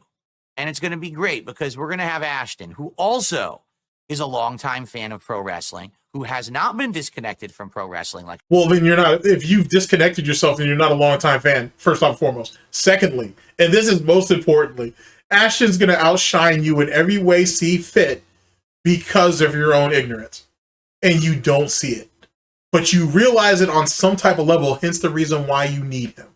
Hence the reason why he said we're going to have Ashton. Imagine that. Let me play upon and profit off of someone else's passion. Just because at one time or another, I may have sat down and watched it. Or at one time or another, I may have profited off of it in some way, shape, or form. But he was never really a fan, though. And it's going to be glaringly apparent as this thing happens and continues to happen for however long it decides to happen. As long as Ashton allows it to happen, I should say. I have for 5 years, who's going to be my co-host. We're going to, basically, I feel, feed off of each other pretty well. What is there to feed off from your standpoint? You have an empty plate in front of you. Matter of fact, you don't even have a plate. Like, you know what I'm saying? Ashton is the one with all the food, and he will decide whether he wants to distribute any of that to you or not. You don't even have a plate. You're not even, you have nothing. You're not bringing anything to the table. Ashton's going to bring the money. He's going to bring the audience. He's going to bring the knowledge. He's going to bring the passion. What are you bringing to the table? You're just another studio monkey that's going to fucking run OBS in Discord. And you don't even have to run Discord. You really just have to hyperfixate on OBS, and that's it. What are you really bringing to the table? Oh boy. Oh boy, oh boy, oh boy, oh boy, oh boy. Because it's two completely different takes. Someone who's just getting back into it versus someone who has been with it all along. And I'm going to be jumping back in and not understanding half the crap, I'm sure. And then here's another thing too, and I have to point this out. Because DSP is going to be hyper fixated on the show itself, he's not going to think about shoot interviews that have happened. He's not going to think of some of the back and forth that you see on Twitter or X, whatever the fuck, shit that happens on Instagram, because there's a lot of shots that are thrown between wrestlers on Instagram too. He's not going to know about any of that shit. And he's not going to see any of the value in it. And if anything, it's going to make him more insecure as it pertains to Ashton, his know-how, his knowledge, and so on and so forth. Oh my God, I can't wait to see that mask drop. If the money's good, DSP will put up with it. But after a while, it's going to wear on Phil. It's going to wear on him that, hey, Phil, we love Ashton. Ashton's great. He has all this knowledge and know-how and shit. And man, maybe it's really Ashton's show and whatnot, because he's the one who's bringing all that knowledge. That stuff is going to chip away at DSP's ego. That shit is going to hurt him. And even though the money's going to be flowing, he'll let it deal for a while because he wants the money to keep going. But sooner than later, that shit's going to chap his ass. That shit is going to chap his pig butt after a bit. That's going to be the interesting part. That's going to be when people start throwing zingers at him that, hey, man, Ashton had a great show, this, that, and third. And yeah, you did okay too, Phil. Shit like that's going to hurt him. And if you want something to harken that back to, go back to when DSP sat there and crashed out on John over, what was that, Project 7, Episode 3? Like, go back and look at that shit when he made that little 3-minute fucking rant about, I was the one who wrote that scene. Just wait. He's not going to do it right away because he needs Ashton, just like he needed John. But see, he could get away with that shit with John. He can't get away with that shit with Ashton, because Ashton's just going to turn around and turn in the content anyway. So DSP is literally walking a very fine line with his fuckery, a very fine line. And the thing is, I really want this to sink into you, sink in for some of you. Look at what happened with Review Tech USA when fucking the Kino Casino decided to really go at his ass. It don't take much for them to do that to DSP. And it doesn't take much for Kino Casino to bring some guests on and bring them up to speed on who DSP is. And now you got a whole new audience who's laughing at that shit too. DSP has to be very careful with how he moves in this situation. Ashton is literally holding all the cards. The house essentially always wins, except for all that CP shit that's going around and all that. Because I've been gone for so long. while he's been there and he's probably going to be able to fill in the blanks for me of the things I'm not getting or understanding. That's why I think the show is going to be fascinating. No, it's not. What happens is Ashton's just going to, or Triple P as we all like to call him, he's going to be able to dictate the narrative. He's going to dictate the flow of the show, and you're going to be relegated to giving literally uninformed takes and to reading out donations, and that's basically it. So you better get accustomed to that now. Get it in your head that that's probably how it's going to play now, because there's no way you're ever going to be able to match up to that guy's know-how. If Ashton is on the level, you're never going to be able to pick up after. It'll take you years to get to bring yourself up to speed, and you're not going to do it because you're too lazy. You're too lazy to already watch the product. So how am I supposed to believe that you're going to go to other wrestling podcasts? You're going to go back and watch older wrestling podcasts, or you're going to go and watch shoot interviews, which are the easiest things to do, and be able to catch yourself up on some of these guys. You're not. I already know you're not. And if you do, you'll bungle it. You'll mess it up either which way. Ashton owns you. And I think deep down, he already knows it. He already knows it. And his ego is willing to deal with it for the time being as long as the money comes in. But after a while, even money don't matter. It's just like what I try to tell you. DSP puts his ego over money. It's very rare because he's greedy as shit. But he will prioritize his ego over money. Okay.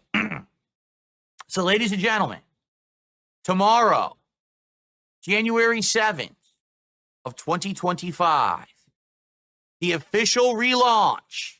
Ladies and gentlemen, I present to you Smart Guys, the Revival. The fuck is this? I thought you said that you had like a whole new logo and everything. You useless piece of shit. You couldn't even change the belt? You could have just changed the title belt if you wanted to. You couldn't even do that. Oh man, that's fucking lame. Hold on. This idiot said that he didn't want to, that people were telling him that he couldn't resurrect the wrestling show / podcast without John because that would be disrespectful to him. So you decided to turn around and just reuse the same fucking elements again, idiot? You couldn't go ahead and use another title?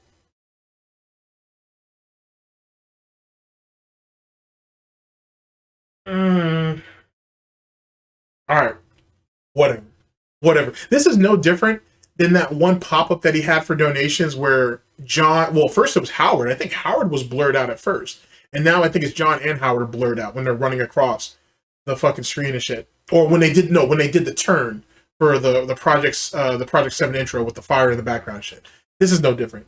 This is literally this fucking Soviet snort union and shit fucking writing people out of history. That's literally what this is. This is sad. This is fucking pathetic. Too lazy to even change the belt, bruh. You telling me that your little dragon friend over there can't sit there and fucking get you a fucking PNG of a fucking another title? There's a bunch of really cool ass titles out there and shit, bruh. Fucking hey, there's a couple of AEW belts that actually look pretty dope. But to be honest with you, like the New Japan heavyweight title would be fucking dope too. Like you couldn't even use that, bro. You're using a belt that's not even, most people don't even remember. Who aren't, or well, I wouldn't say that. If you're a casual wrestling fan, you should know what this belt represents. But fuck it, bro. You couldn't even use another title belt, bro. All right, whatever. Whatever. I expect him to fucking move ass backwards, so I guess it makes sense. But Jesus Christ, bro. That's sad. That's just fucking sad, bro. It's going to be high. But not unexpected. At the end of the day, not unexpected. I gotta tell you. It's going to be exciting. And it's going to be interesting. I think a lot of eyes will be on it because I haven't talked about pro wrestling in a very long time. So, matter of fact, is this supposed to be some type of lame ass cope trying to say that you've moved on from John? It don't really seem like it. Like if he had used a whole nother title belt, right, and had it designed differently, because it's not like he doesn't have people that couldn't have done it for him. Fuck, he could have just left that for Ashton and his crew to do, and they could have come up with something better than this shit. Then it would have shown some growth on his part. But he didn't. He's just going to regurgitate the same bullshit that he always does. Fucking weak, bro. Fucking terrible. Fucking terrible. But yet again, and I have to put this out there because it, not to completely demonstrate my ignorance, I do also see that, or understand, that he is trying to get people to go back and watch the old content with him and John, so he can get his shekels off of that. And I suppose try to reinforce his quote-unquote street cred, if you will. So that right there is not completely lost upon me. Everyone, I hope you will join me tomorrow, the same time as this show. All right, probably we start broadcasting around 11:30ish a.m. Pacific time on DSP Reacts, which is youtube.com/@DSP Reacts, or on my Kick channel, DSP Gaming Real.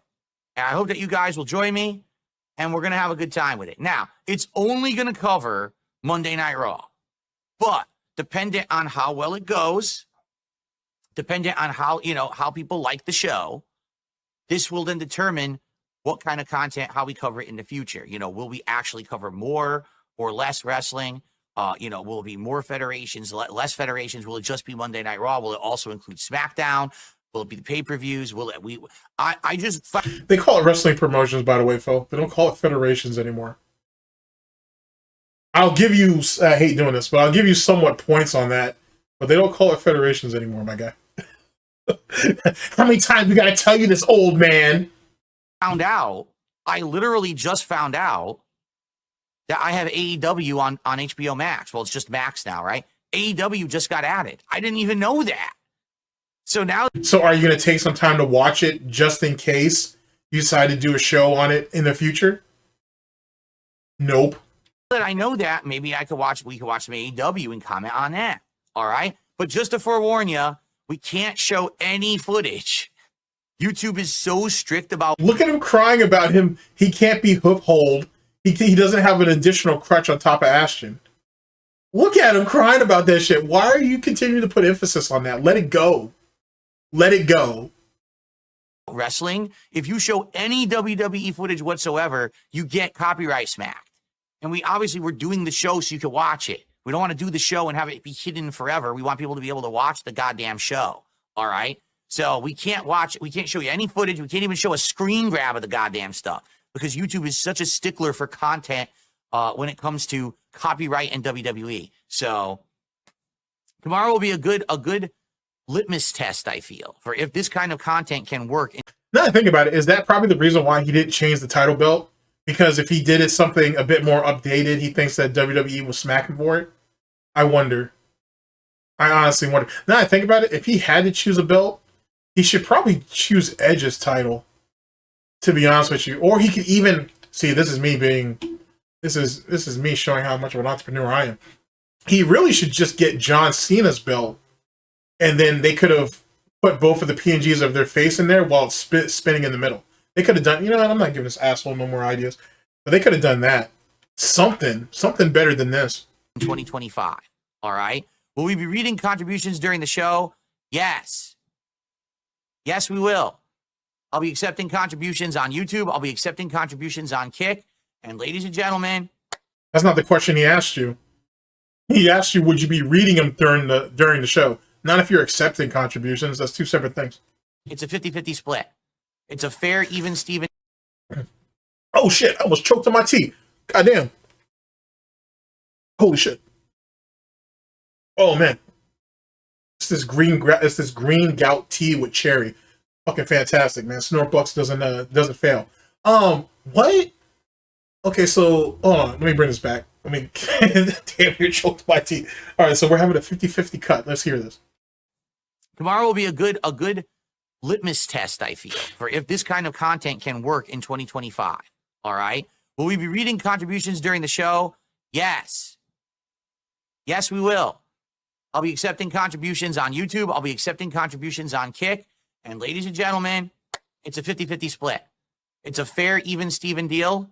All right? So that's how we're going to do it. It's going to be fair. 50-50 on what? Now, let me be very clear about this, ladies and gentlemen. He's saying it's a 50-50 split, fair. DSP don't know shit about fair. Because if he did, then John and Howard, Howard would have at least gotten paid. Respect the Pack would have at least gotten paid. OJ would have at least gotten paid, and John would have gotten more than what he got. So, a 50-50 split across the board. So, subs and memberships on YouTube and on Kick, respectfully, super chats, super stickers, and PayPal donations, PPP is going to get a piece of all of that. Are we sure? Because I don't want to hear some shit later on about, oh, well, I didn't know how to separate it, and you know, I did my little Indiana Jones thing after the fact, so I'm not sure how do I separate that money from this money and this, that, and the third. Just in case you don't know what I'm talking about, this harkens back some years ago when DSP was accepting. Well, he's always been accepting. He was taking money on Patreon, and Freddie Boy from SOK sent him like $5, and the reason why Fred did it is because DSP was supposed to come through on a Patreon goal, and he didn't, obviously. And people were asking for refunds, and DSP was like, well, how do I refund people? Because I don't know if you donated to support the goal, or I don't know if you donated because you're trying to support me. How do I discern that? How do I distinguish between the two of those things? And so Freddie ends up sending him a donation, and Freddie said he got it right back. Immediately, that money got sent right back to him, which made DSP look like a massive hypocrite. You can send people their money back, you just choose not to. So that's something that PPP needs to be thinking about. So hopefully PPP is following the tips tracker over there. Big ups to Piece of Peace and whatnot. And congratulations on the birth of your child, by the way. If your child's been born up at this particular point, congratulations to you and your wife on that. But hopefully PPP is paying attention to that shit so he can get this money, so he can get his fair share and shit, because DSP is a scumbag. If he'll rip off the IRS and the State and Business Occupation Office, then who the fuck, you know, you tell me he wouldn't do that to PPP? He may not do it at first, but he may do it eventually.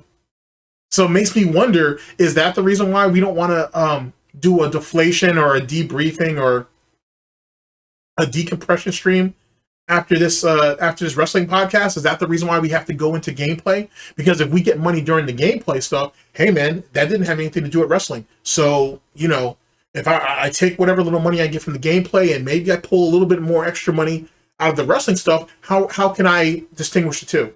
There's a bit of lap over, dude. I calculated it as best I could. I'm just saying, like, someone should probably stay on top of that. Like, someone should tell PPP he may want to stay on top of that part. So I feel people that like Ash from his show will be coming over. People who like me from my content will be coming over. It really is a true collaboration effort to see if we can actually get a really cool show going. All right? If it's a true collaboration effort, then why did anybody who you did interviews with get a piece? Isn't their time valuable? Now, don't get me wrong. I don't want to get into that whole argument that, like, was made by LawTube. Humor me for a second. Let me give you guys some quick background as it pertains to the particulars. So, as of late, at least in last quarter of 2024, you had people from LawTube piling on Nick Rekieta, not to say he don't deserve it, but we're piling on Nick Rekieta talking about, look at all of those appearances that we had on Rekieta Law, the panels basically they had for some of those big trials. We didn't get paid for that. We didn't get money for that. We didn't get anything. Yada, yada, yada, yada. Now, most people would tell you, I mean, did Nick Rekieta ever get any money when he came onto your guys' channels and your streams and shit? No. So why would you expect to be paid the other way around? On top of that, you guys needed the promotion. You guys needed you needed the promotion. You needed the exposure. You know what I'm saying? You needed to be exposed to another audience, or to an even bigger audience, I should say, to put you in position. Like, you know what I'm saying? He told you guys how to shape up how the money works with your guys' CPMs and shit. He's the one who helped you basically negotiate some of that stuff out, for some of you anyway. He helped you guys a lot. So why did any of you guys thought that you need to be paid? I'll go even further. When you guys were showing up on each other's content, right? Aside from Nick, let's go ahead and remove him from it. Did any of y'all get paid for that shit? Probably not. Here's an interesting part. When Emily P. Baker, is it Emily B. Baker? Or Emily D. Baker, I think is actually her name. When she was going around, when she was making her rounds, did she ask any of you guys for money? Actually, I know she didn't. I know she did. And she's larger than all of y'all, even Nick. You know what I mean? So how is it that Nick needed to go ahead and cash out all these guys, but these guys wouldn't even cash out for each other? Seems weird. Seems strange. But whatever. Your time is valuable. So however you feel about that argument, or whatever side you're on that argument, you feel that your time is valuable, and if you make an appearance, you should be paid. If that's how you feel, cool. You feel that, hey man, I'll take the exposure and I'll build off that, cool. My thing is DSP never did no profit share with nobody. He didn't do any of that. And if he felt like there was going to be a real long-term collaboration, why did you lie to side scrollers for 5 hours? And Craig said he was willing to give you money, and you turned that down. So make it make sense. So it's funny how you don't want to do business with any of these other people, but you want to do business with PPP. And you haven't even gotten the first episode out yet. What sense does that make? But then again, this is the same little bitch who was sitting there crying and complaining to Craig about, you promised me, or you said, or we discussed having me on as a revolving guest, not a revolving guest, a reoccurring guest. I was going to be on somewhat consistently after I appeased you with the interview. The same interview he lied to them about for 5+ hours, by the way. So you were so quick to hold Craig to this type of standards, but you don't even live by those standards yourself. How does that make sense? And then you're mad because you can't get anybody to do interviews with you because you have no scruples. You have no morals. You're literally a waste of time.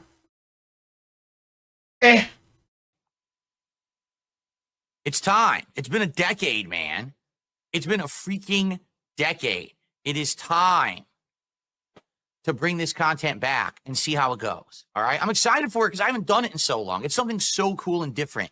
You know, thankfully, I feel like it'll be more interesting because I've been away than if I had watched it all along, to be honest, because I was so burnt out on pro wrestling when I stopped watching. And now I'm actually very interested to get back into it. Okay. So tomorrow, Smart Guys, The Revival, episode 1. I hope you will all join me for the fun. By the way, there's probably going to be some technical difficulties because because it's my first time I'm doing something like this. I'm trying a virtual camera setup in Discord so that Ash can see me on camera, but you guys can see me on camera, but it's more high quality. Couldn't do a test run with Ashton earlier in the week. Literally gone over 5 of these videos. This is part 5. Well, there'll be 2 videos, but there are 5 parts between these 2. And so he had essentially 6 days to test this out with Ashton for like 10 or 15 minutes just to see how it all worked. Nope, can't do any of that. Can't do any of that at all. That takes time from my fucking free willy wife and my fucking declawed handicapped fucking cat son. Gotcha. There's probably going to be some tech issues. But the good news is hopefully it goes well and you guys like it and then we can do it regularly. And if it works out, it does. If it doesn't, no skin off our backs. At least we tried something new. But I'm feeling positive about it. I am. Like, I'm excited to watch Monday Night Raw tonight. Okay? I am. Correct. Too bad he's not enthusiastic enough to spend time with his wife like that. That's weird too, ain't it? How is it that he has all this enthusiasm to spend time with other men, but he doesn't have any of that same energy for his wife? Ain't that weird? Ain't that strange? Whatever. Let me not go ahead and put out a narrative that you guys read into too much. We're going to have to explain this on the show. So what is a smark? A smark is a smart mark, okay? And Falcule just defined it. He says, a mark is a designated target audience. Basically, a smark is a fan of wrestling who gets the gimmicks and is interested in it in a different sense than a mark. We understand pro wrestling. But you're not a smark, though. You're really not. You're just as much of a mark as anybody else. Like, to be honest with you. Like, you really don't understand the business, and you don't get it. Like, you think it should be shaped a certain type of way from a mark standpoint. You know what I mean? Like, that's... Whatever. No way. There's no way that you conduct yourself the way you do and have the nerve to say that you're smart to the business. That's just being egregiously irresponsible and dishonest. We understand how the industry works. So we get why certain things are done a certain way when we watch pro wrestling. We're not just blindly watching. We're smart marks. Yes, we are the target audience, but we intelligently understand what we're watching. We're not just watching and not getting it. That's the difference. See? Mm-hmm. That's sad. That's the same type of enthusiasm he had when he thought he was somebody in the FGC until other people realized that he wasn't. Wow. And yet again, ladies and gentlemen, give him enough rope and he'll hang himself. He's a fraud in everything that he's ever done. Everything. Everything. I don't care what the next detractor has to say about that shit. It's true. He's a fraud in everything. This dude has never accomplished not a goddamn thing. Holy shit. Very good.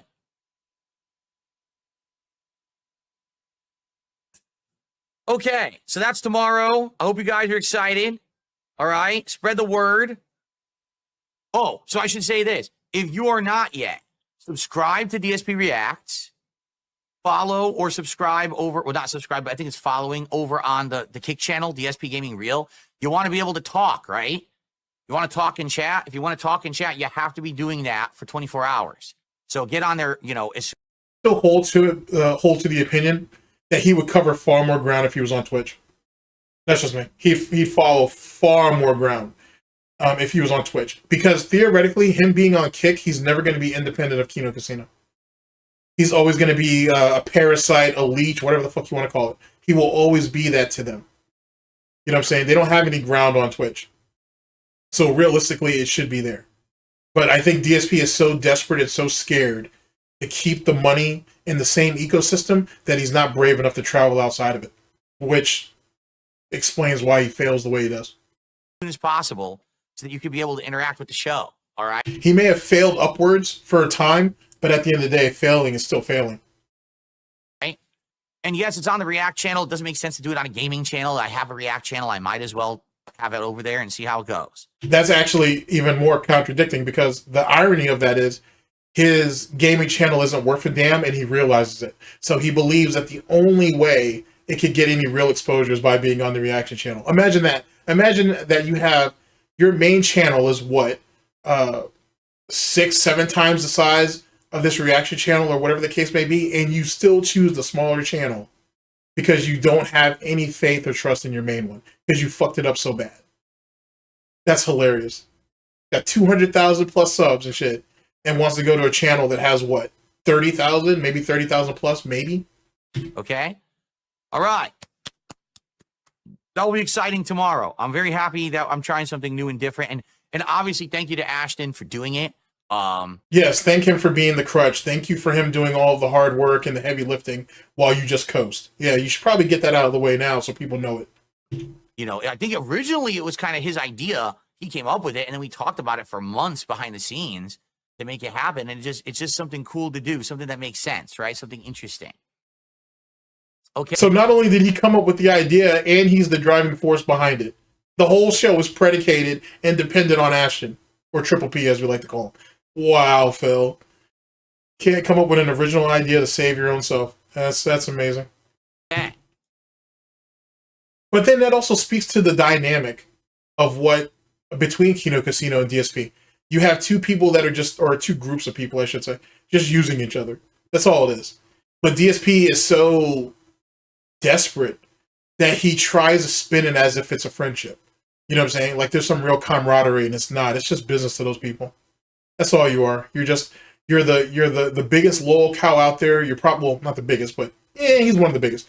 And you're probably one of the most, but you definitely are one of the most resistant loyal cows out there. You know what I'm saying? So by roping you in, for DSP, it's all about the money and hopefully more prestige and exposure.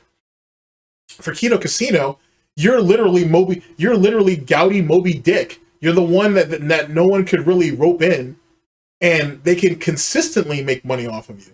That's the crazy part.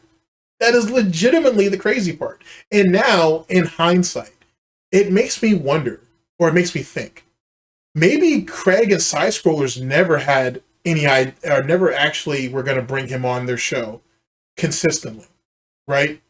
They were never going to do it. I think, I'm not going to go with the DSP narrative that they try to trap him with WWE champions. That's not the case. Or at least I don't think that's what their true motive was.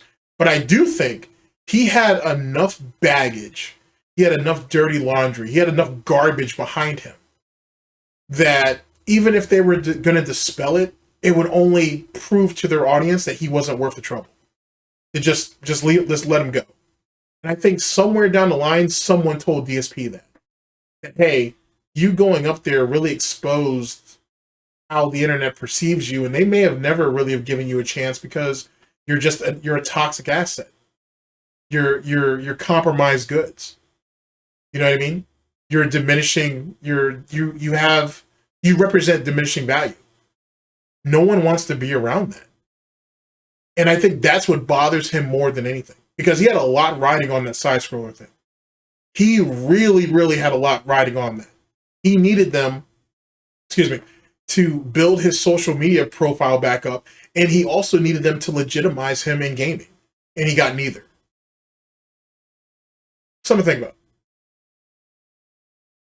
All right, well, I was going to do some tech news today, but nah, I think we talked enough. I think what we should do is just a little bit of Q&A to end the show. Perry, thank you so much to Perry the White. He gifted 5 memberships when I did that big announcement. So let's get Perry up on the leaderboard. I believe those are the first memberships. No, Dick Jones did 5 earlier, so Perry just did 5 as well. Thank you, Perry. That's another 15 of support. That means we are up to 83. We are more than halfway to hitting another goal on this stream. And if we do, we're at 49, and we're only 1 away from the marathon. Okay? Very nice. Thank you, guys. Wonder what kind of trash fire that turned out to be.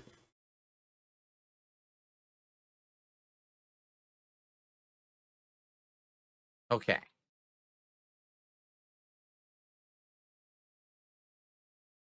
How do you try to build something up like that and then immediately follow it with this? Like, he literally just sucks all the energy out of a room. That's terrible. It explains, though, why he's alone, to be honest with you. It really, really explains why he's alone. Yikes. We're making Smart Guys 2.0 a Kick exclusive stream, avoid copyright. No. For example, I know for a fact, I think it was like a year or 2 ago, Casino did, during like a Halloween event, they watched Scooby-Doo. And basically what happened was they were allowed to do it, but then they were contacted by Kick behind the scenes, and they were like, don't ever do that again, and we have to delete your video on demand immediately. I mean, so it's the same thing that they would have done on Twitch. So they would have just had him, not immediately, but they would have told him that, hey, after the broadcast, download the VOD and then delete it. Is more lenient, but let me tell you, I'm serious. WWE is very litigious, or is it litigious? Where they just want to pull down everyone's content. They're assholes. I don't know why. They're assholes for trying to protect their product, to protect their content. Okay, whatever. You would think he would have some type of understanding, but whatever. It's okay for DSP to profit off of everybody else, but no one can profit off of DSP. But they even over a decade ago, I went to WrestleMania. All I did was I filmed a few dark matches. That doesn't even matter. You're lucky too, by the way, because it was like 15 years ago. It must have been like 15 years ago or some shit that they were talking, like the WWE was literally talking about putting a ban on anybody being able to have any type of recording devices in any of their arenas or at any of their events. Now, obviously that didn't happen, but boy, they were close to doing it. They were real close to doing that shit. So you should consider yourself super fucking lucky, especially during, like, I know the Attitude Era, there was a lot of people who got a lot of footage of a lot of things. Like, holy shit. Like, you know how most people, like a really famous clip was when Triple H was, I want to say he was the head of DX at this point. And he had that shit. No, maybe not. Maybe not. Maybe Sean was still in the picture, but I feel like Hunter was the leader of DX at this point. Anyway, he had that girl in the crowd sit there and flash that shit. Dude, if you take a minute to look, there are people who have multiple camera angles of that shit. Like, good God. Like damn near up close and personal with that shit. But here's the point.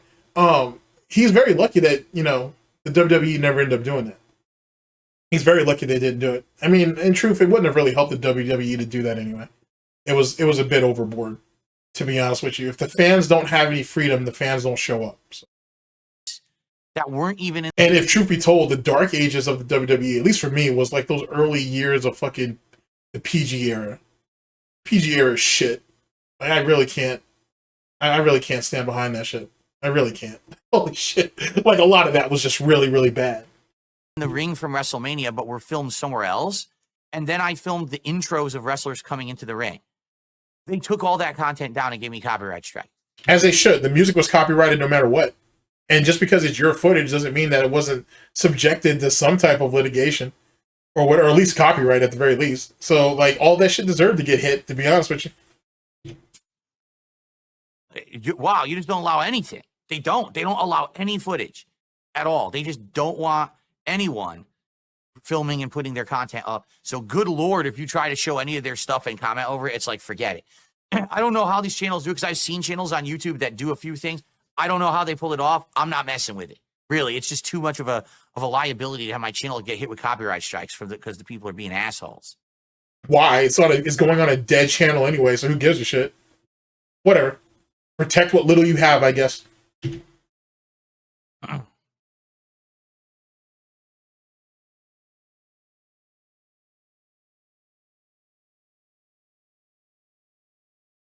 That's it, Phil? Don't have anything else to say?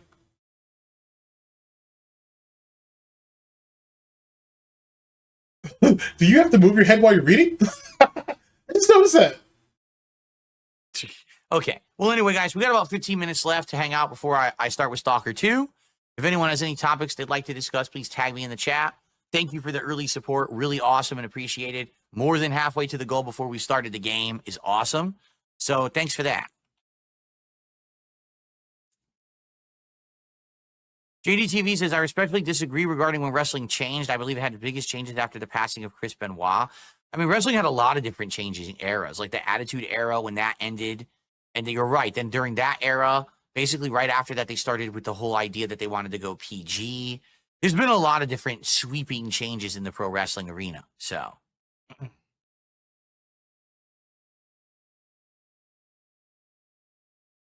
The product was changing before that. Because the Attitude Era is like that time in wrestling that they're never going to be able to match it. To be honest, they're never going to be able to match the popularity and like all that shit. It's not going to happen.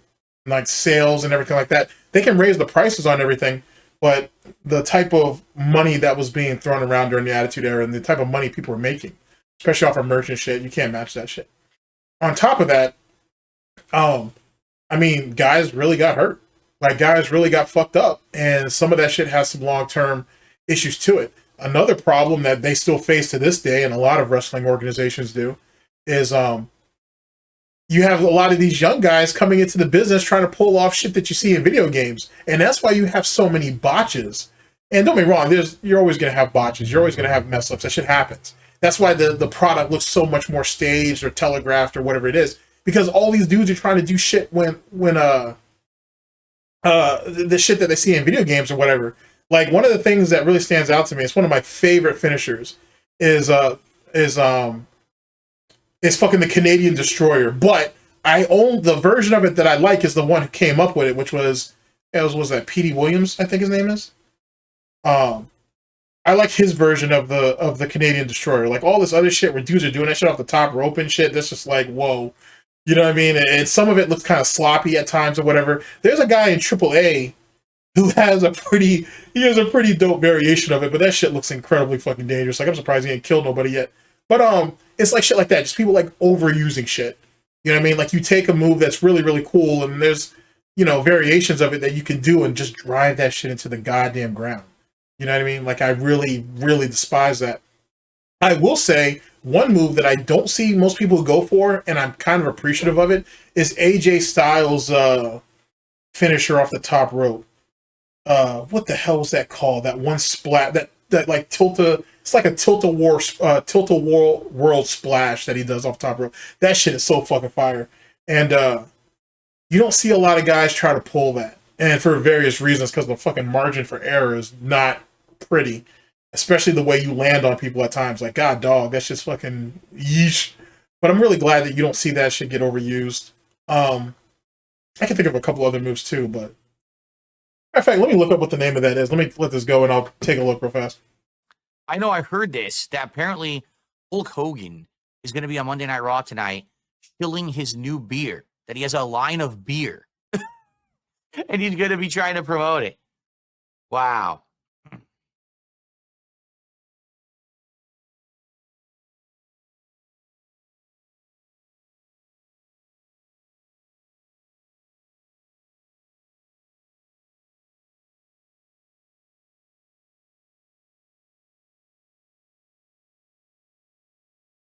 I have seen that. Yes, I've seen. I didn't watch it live, but I saw it's all over the internet. When Jeff Hardy was incredibly high and he was in TNA and he had the title match against Sting. Now I think about it, doesn't The Rock have like a new alcohol or some shit? Oh, speaking of which, the move I'm thinking about is Spiral Tap. Yeah, you don't see too many people use that. I mean, it says right here he barely used it himself. He used it from 2002 to 2013. I still think AJ Styles' best. I still think AJ Styles' best years was in early TNA, like leading up to like the birth of the X Division and shit. Like those few years were probably some of his best years, to be honest with you. I mean, don't get me wrong, AJ Styles is great and everything, but like that AJ Styles versus like Rob Van Dam during his 15-month reign as television champion at ECW, if I could make a dream match, that's the type of shit I'd like to see. But yeah, the move I was thinking about is called Spiral Tap. My fault. And so Sting just held him down and pinned him within 3 seconds, and that was the end of the match because it was so embarrassing. He was so high. I mean, let's be honest though. Everybody knew that Jeff had a substance abuse problem. They knew he was being prone to relapse. So it wasn't like anybody should be too surprised by that. Like it was bound to happen sooner than later. No one really thought he would fuck up in that match against someone with that level of respect. But you know, what are you gonna do, man? When the addiction got you, it got you. Did I care more about the in-ring work or storylines when I watched? Both. Like I liked both. I liked that part of the industry, that there was athleticism that was at play, and if these athletes worked hard and choreographed an amazing match, you could respect the work, right? But then on top of that, that you could have people who were actually good actors and had charisma and personas and change between characters. It was kind of like both. It's both athleticism but theater at the same time. And if it comes together to be a perfect product, it truly is something unique. Looks of Vacation says, did I know wrestling was fake when I was younger? Or did I always know it was scripted? No, I told you guys the story is that I started watching pro wrestling. It was my godfather who had it on as like a pay-per-view at his house when we were going over there like for Thanksgiving or something. I thought it was an uncle. What? All right, I'm not gonna question him too hard on that because it's been a while since I've heard that original story, but I swore it was an uncle or something. But whatever. DSP switches it up as he needs to. An answer is an answer. It doesn't matter if it's the truth or not. An answer is still an answer. I think I saw Survivor Series at his house or something like that. It was one of the pay-per-views was on, maybe SummerSlam, when I was at my godfather's house because he was a big fan of pro wrestling. So when I was a kid, I had no idea that it was fake. I thought that it was real.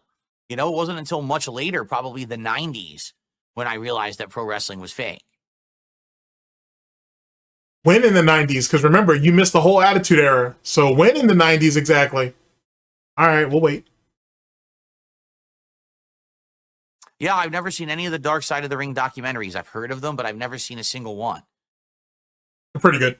Chicken Tender Dad is on Kick is saying that Ashton and I should one day watch and react to one of those documentaries together, that it would be good content. Maybe. I don't know. I probably should. They're all on YouTube. But yeah, they're actually a pretty good watch. I've never seen it. Sergio, 34 months as a supporter. He says, Happy New Year, man. Good to see you, Sergio. Thanks for the ongoing support, man.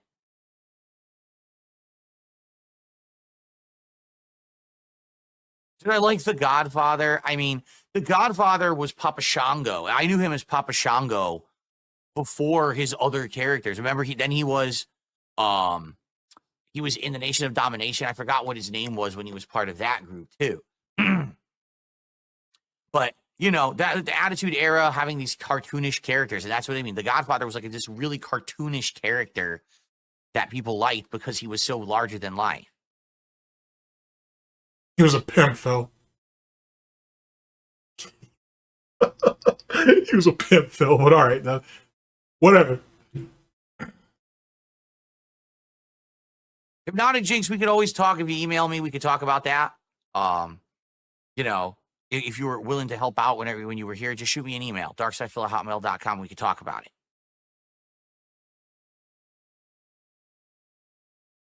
Ugh. Kama Mustafa. That's right. He was Kama Mustafa. Wasn't he like the fighting machine or something like that?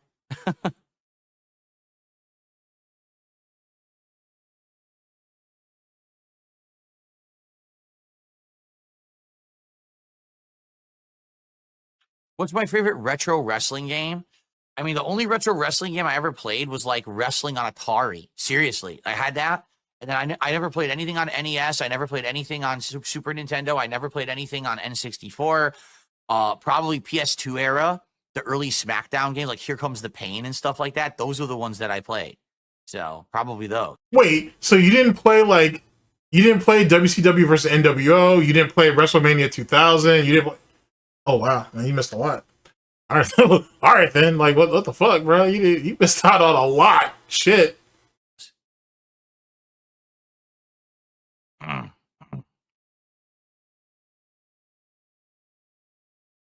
Watching 4 hours of wrestling to do a review show is huge dedication. You're telling me Monday Night Raw is 4 hours long? Well, then I'm going to be fast forwarding a lot.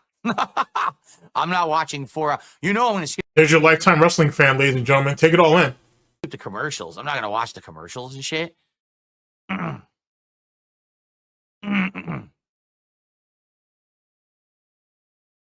There's no way I'm watching 4 hours of wrestling tonight. Absolutely not.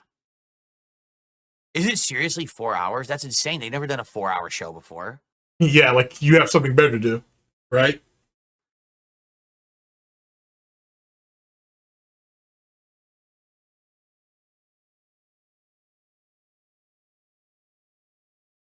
How long is it? Also, I wonder how they're going to do it because it's live, right? So when it's live, you probably have to watch their live broadcast. But once it ends, then it probably becomes an on-demand video. But how will that work? Like, there's probably ad breaks in there. Will they force the ad breaks? Like, there's plenty of on-demand services that force ad breaks anyway. I wonder how they're going to do it. By the way, I paid for the ad-free service. I paid for the more expensive Netflix. What a cuck. What a cuck. That's completely ad-free. So maybe I won't have to watch the Mr. Crying little bitch who's like, when you're using ad block, you're stealing money from me and other content creators. Gotcha. But willing to pay to avoid ads. That makes a lot of sense. ads. I don't know.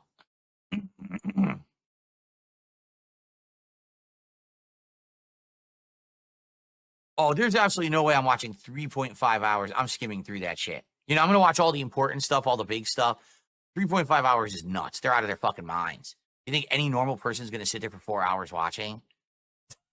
Yeah, people do it every week. They call them wrestling fans, Phil. But whatever. I guess wrestling fans aren't normal, according to him. I didn't say it. He did. Idiots. That's really stupid. Oh, and they're idiots? Oh, let me bring that whole thing back. Oh, wow. Wrestling fans are not only not normal, but they're idiots too. Wow. Oh, there's absolutely no way I'm watching 3.5 hours. I'm skimming through that shit. You know, I'm going to watch all the important stuff, all the big stuff. 3.5 hours is nuts. They're out of their fucking minds. You think any normal person is going to sit there for 4 hours watching? They're idiots. That's really stupid.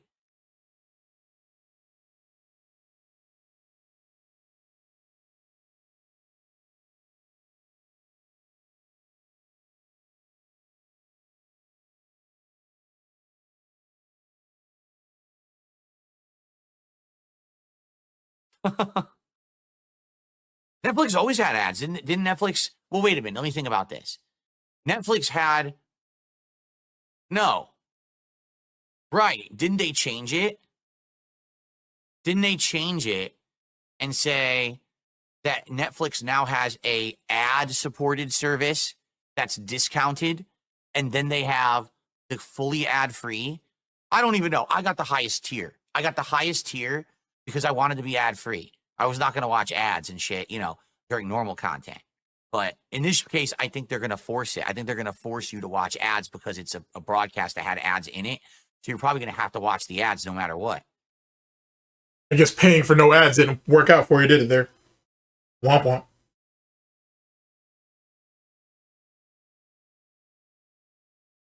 Because let's be honest, he's not going to watch Netflix for anything else but wrestling.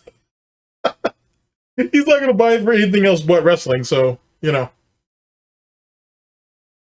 What happened to the Dante's Inferno playthrough on DSP Throwback? It's complete. What you see there is the entirety of the playthrough. I never finished the game. That was the final part. There is the last part of the playthrough. It didn't. I never finished it because YouTube wouldn't allow it back in the day. YouTube kept taking those videos and taking them off my channel, saying they violated the community rules because either ultra violence or nudity. So I was not allowed to finish the playthrough.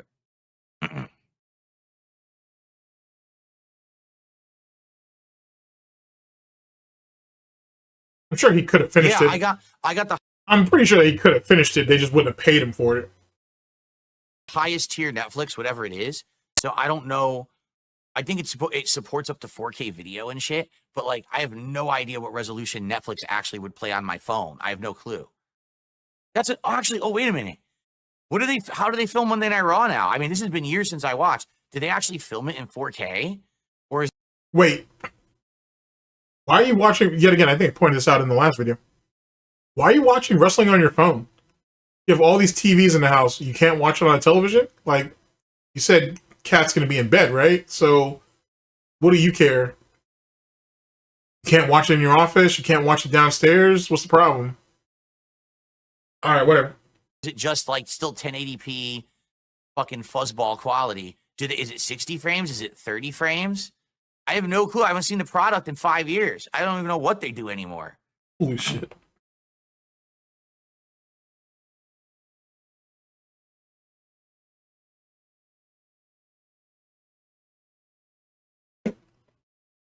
The ring is covered in ads now. 6 ads all over the mat, not including LED screens. Oh my God. This is going to be wild. This is going to be the best commentary show ever tomorrow. See, because he doesn't watch like UFC or mixed martial arts, he doesn't watch boxing, he doesn't realize it was always going to go there. This was always going to be a thing. You understand this? I've literally not watched wrestling in 5 years. All these changes it's going to be like a flood of like information. It's going to like destroy my brain. What little you have left. Oh my Lord.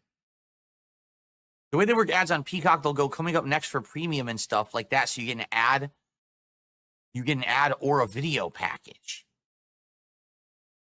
I have no idea how this is going to work. We're all going to find out tonight, I guess.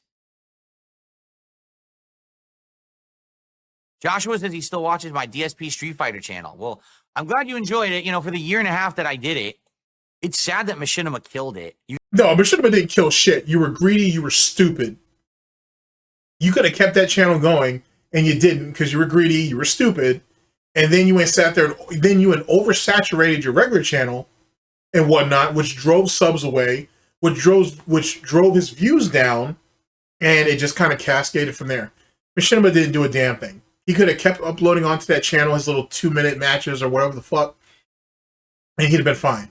But because he was greedy and stupid and had no foresight whatsoever, he fucked himself. That's what happened. But let's see how he portrays the story. You guys know that story? So back in the day, a decade ago, I also know the story when Machinima came to you and said, hey, we're thinking about getting into FGC content because Street Fighter 4 is doing incredibly well. Would you be interested in doing anything? And you were like, well, my main channel is doing great, man. I have great things involved in coming up. I don't have time to do anything else, man. I need to focus on this. And like, he completely read the room wrong. He completely misinterpreted the conversation wrong. And they were like, yeah, this guy's a dent, so let's not worry about it. And then he got mad that no one ever contacted him ever again after that. You see, so what happened was, later on, it started to set in that, hey, they might have presented me with a pretty cool opportunity. Didn't reach out to any of them to see if anything was on the table. He waited to see if they would present it back to him again, and they didn't. Completely fucking himself over. Have him go ahead and tell you that story again, because that's an interesting one. I've done a video on that. That shit was fucking hilarious. Amazing. Amazing what could have probably have come out of that. Could have rebuilt his reputation in the FGC. Could have built bridges towards early people on YouTube who were in the FGC.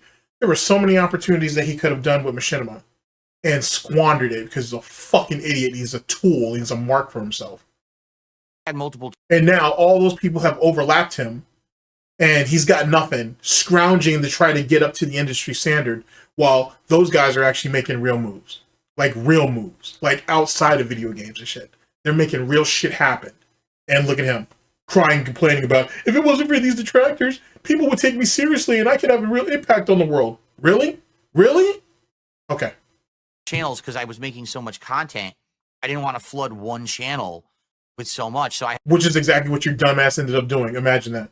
had DSP Gaming, which was for like regular narrative-based playthroughs or multiplayer streams. But then I had a whole fighting game channel called DSP Street Fighter, where I play games like Street Fighter 4, Street Fighter Cross Tekken, Tekken Tag Tournament 2, and a bunch of others that came out too. After a year, Machinima, who was my partner network on YouTube at the time, said, so because of falling, dwindling revenues and stuff, we have to cut the what we're going to pay you. It wasn't about revenue. Well, his views were dropping. So they renegotiated his contract, something that he very rarely speaks on. But if you go back and look, there's a couple of different times. Every time he had to go to Machinima to talk about something, it was them renegotiating his contract. But what's the real reason behind that? They were overpaying him from day one. He was making far more than he should have. If they had adjusted, if he was being paid what he should have been paid, he more than likely wouldn't have done this for as long as he did. It was because he was being overpaid to do next to nothing is the reason why he keeps doing it. And it's the reason why he keeps doing it the way he's doing it to this very day. It's absolutely fantastic.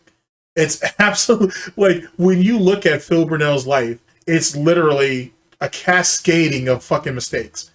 And if one of them had just fixed it or done what they were supposed to do the first time, he wouldn't have made it as far as he did. It's literally just dumb pig luck that he made it as far as he did. And no one's going to be able to tell me different. It was just dumb luck. And which is the worst type, because it can't sustain itself. Just because he's still around doesn't mean and or prove anything. It just, because as he's devoted more and more time to this, he ignored all the other opportunities in life that he could have had. Hell, he didn't even utilize all the opportunities that he was presented with or given here, let alone in IRL. He's worse off for it. And he doesn't even see it that way. He has the nerve to sit there and say, 16-year legacy, this, that, and the third, whatever, and none of that means a damn thing. It doesn't mean a damn thing. And which maybe makes it even more tragic, I guess. So on DSP Gaming, you get more views, so we're going to pay you more for a view. But then on DSP Street Fighter, you get less views, so we're going to pay you less. And I said, why in God's green earth, in my right mind, would I upload one more video to that channel if you're going to pay me less per view? I'm just going to upload all my content on DSP Gaming then, and you're going to pay me more for it. No, they're not going to pay him more for it. See, all of his channels were dwindling. They were cutting the cost on all of his channels. What he was thinking is, okay, well, since you have to bring down my pay on all of my channels all around, the least they could do is make sure that all three channels across the board were getting paid the same. They said no. And so he was like, well, fine, I'm just going to flood my main channel then. And look at how that worked out. That's what happened. And I swear to God, the contracts person was like, yeah, I have no idea why we would ever have done this. I'm pretty sure that's not how that conversation went. He has said that before, but I'm pretty sure that's not how that actually panned out. And more importantly, the reality is, someone probably told him that, hey, if you go ahead and corral all of these videos onto your channel, you may very well hurt your standings as it pertains to the algorithm. You may very well cut your views by throwing more up there. DSP didn't want to hear any of that. And there you go.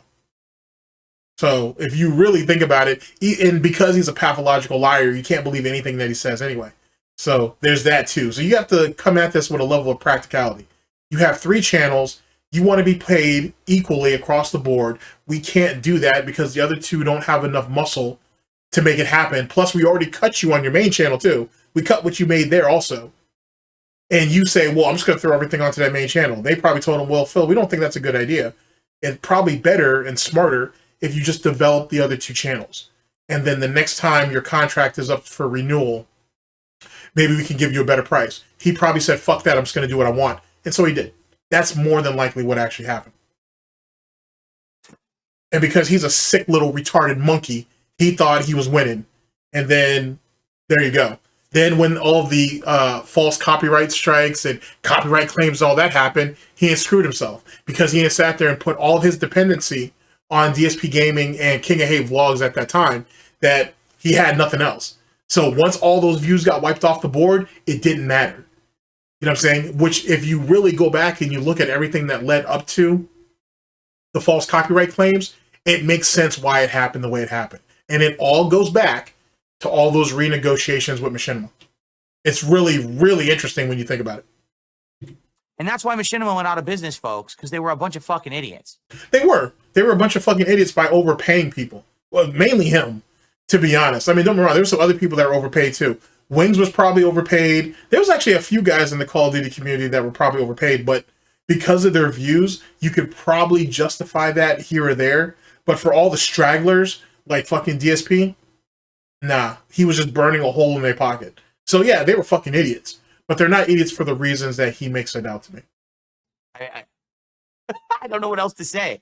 But keep in mind, this is coming from the same tard who was hoping to stay on Machinima for the rest of his YouTube career, if you will. So how much smarter were you compared to them if you think about it? They were that stupid. Someone that he was dependent on to make a living, and this is how he's saying, like his parents, right? When they wouldn't give him that Wolverine action figure. Fucking stupid. Channel if you're going to pay me less per view. I'm just going to upload all my content on DSP Gaming then, and you're going to pay me more for it. And I'm swear to God, the contract's perfect. And he didn't even get paid more for it. He got paid the same. Here, let me give you some more lore that's fucking absolutely retarded. You can ask Tevin about this too. It's just hilarious. This idiot, with all these contract negotiations or whatever, I think the last big contract negotiation he got, they cut his pay, but they were willing to give him free games, which is hilarious because Machinima has always done that. They've been known for giving their partners free games. They actually shoeholded something that was already in the contract into his contract and told him that the trade-off for him getting less money is now he may get a couple of games throughout the year. And this idiot thought it was a good deal and agreed to it. That shit's so good! It's so good! Oh, man. So special. So special. And was like, yeah, I have no idea why we would ever have done this. And that's why Machinima went out of business, folks, because they were a bunch of fucking idiots. I don't know what else to say. They were that stupid.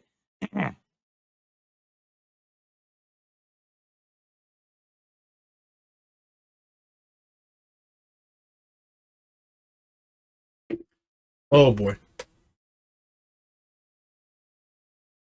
Yeah, I've heard that WWE has Prime as a sponsor, which is absolutely disgusting. So I can't wait to make fun of that. I can't wait. I'm telling you, to watch this product tonight, being 5 years removed. This is what's crazy about that is I don't know if KSI has a contract because he's kind of like, you could kind of say he's kind of Logan Paul's like little hype man. I don't know. I'm not sure if he's on the payroll or not. If he is, he's definitely making more than Phil's making. But it's funny how Logan Paul, the fucking shithead that he is, and his brother, done all the dumb shit that they did, and they still end up making it to the WWE. Obviously, Jake Paul's trying to make it into boxing. He's not good enough for that. It is what it is. I would think neither one of them are going to try to do UFC because that's a bad idea either which way.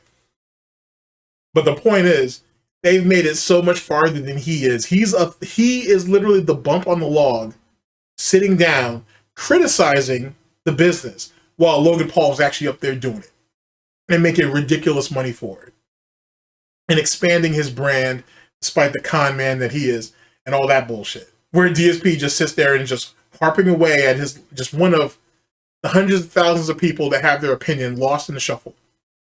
Fucking amazing, bro.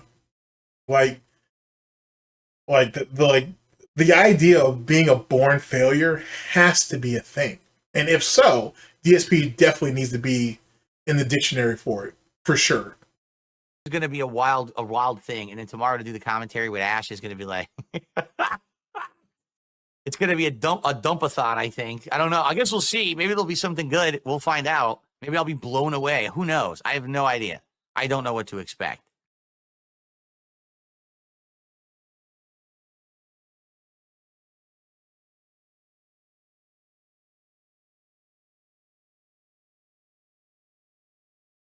Why would I skip it? If someone says, "Are you going to skip the Logan Paul matches?" Why would I specifically skip the Logan Paul matches? Because you're constantly shitting at him or shitting on him at every like beck and call. Which actually, ironically enough, that harkens back to why DSP is mad that he can't get support for certain games, right? Like your Japanese RPGs or whatever, or your JRPGs. He did play a lot of those when he was being supported for it on Patreon, until he sat there and started fucking people over, saying he didn't want to play nearly as many of them, and that audience left and went away. So now he plays a bunch of JRPGs, and he's hoping that audience will come back, and they almost never did. And now he's dealing with the fallout of it, as well as other genres of games and so on and so forth throughout the years. So in a lot of ways, he's indoctrinated people to shit on the Paul brothers. Just like how, excuse me, he tries to get people, or he tries to continue his narrative of shitting on Twitch. Just like he had his narrative of shitting on people who were on Kick, or even going to Kick. He bashes every new thing that's presented to him, and then he gets mad that no one supports it or no one wants to back him once he finally does it. Same type of narrative, same depth and style. And he's just never learned. And he never will learn. To be honest with you, he's too set in his ways. So that's why everything inevitably ends up failing. So now he's hoping to do this wrestling show with Ashton, or Triple P as we like to call him, to bring some of those wrestling fans back, the ones with deep pockets. And they've already moved on. They've already left. They're gone. Deal with it. But he's so hyper-focused on bringing them back that he's not thinking about trying to bring new people in. And when those new people do show up, Ashton's going to be the draw. PPP is going to be the draw, not Phil. So, there you go. And why do you say matches? Does he have more than one match? Do they actually have Logan Paul wrestling more than one match on the premiere episode of Raw?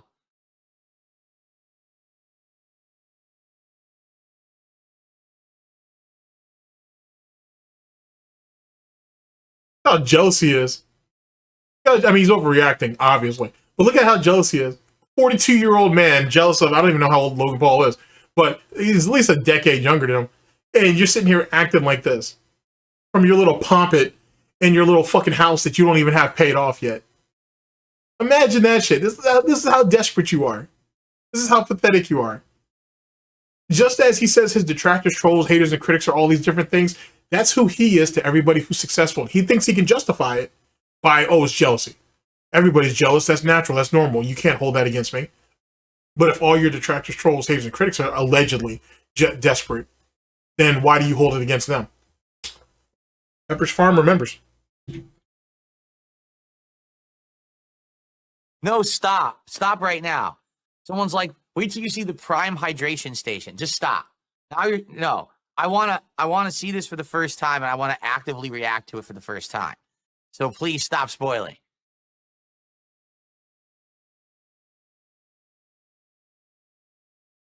So much for inspiring all that wrestling talk and fanfare over there, huh? How long is the show going to run?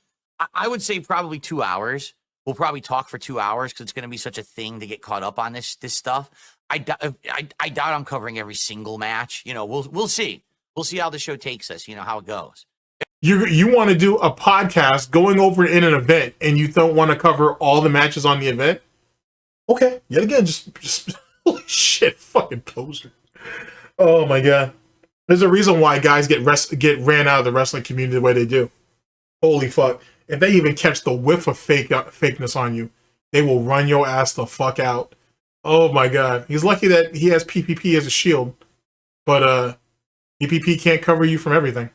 It also depends on how it goes. If we're doing the show and the show's doing well and we got a lot of viewers and supports coming in. So you're talking about you could wage quit the show at any given time. Gotcha, Phil. Makes sense. Gotcha. That's on brand for you. We'll go as long as it takes. You know, tomorrow I'm only doing Indiana Jones. It's not a big deal to delay it a day if we delay it, you know. So we could put the autistic schedule to the side for PPP and for the money. Or no, for PPP and the profit. But on any other day, hey guys, I need to stick to my schedule, man. I already have this planned out. If people show up to my stream and they find out that I'm not doing what I've already advertised that I'm going to be doing, people are going to be disappointed. That's a real excuse he's given, by the way. If we just do the wrestling show, it's fine. I'm not limiting the run of the show to any length. We'll see how it goes, okay? Even though over these multiple videos that I made, or he's talked about 90 minutes to 2 hours. That was him who said that, not me.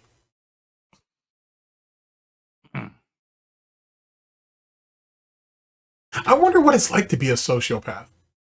Gotta tell you, it must be liberating, but it must be stressful as shit. To have every little thing you say be scrutinized because you're a lying piece of shit and it's proven, and yet you can't stop yourself. You're so mentally ill that you literally cannot stop yourself. That's crazy. And you got to try to justify your failures and faults and the folly in your way of thinking and living to everybody, and you can't stop it. God damn. And yet, with a straight face, you can lie to people who have never done anything to you. You can lie to them directly to their face and not care. Because every time he lies, he thinks it's just a reset. No big deal. It's just an answer, bro. You know, yeah, it may have been honest, maybe not. But it's an answer, bro. That's what you wanted, so that's what I gave you. Don't worry about the validity behind it. An answer's still an answer. Yikes, bro. Fucking hey. That's wild. That's wild to go through life like that.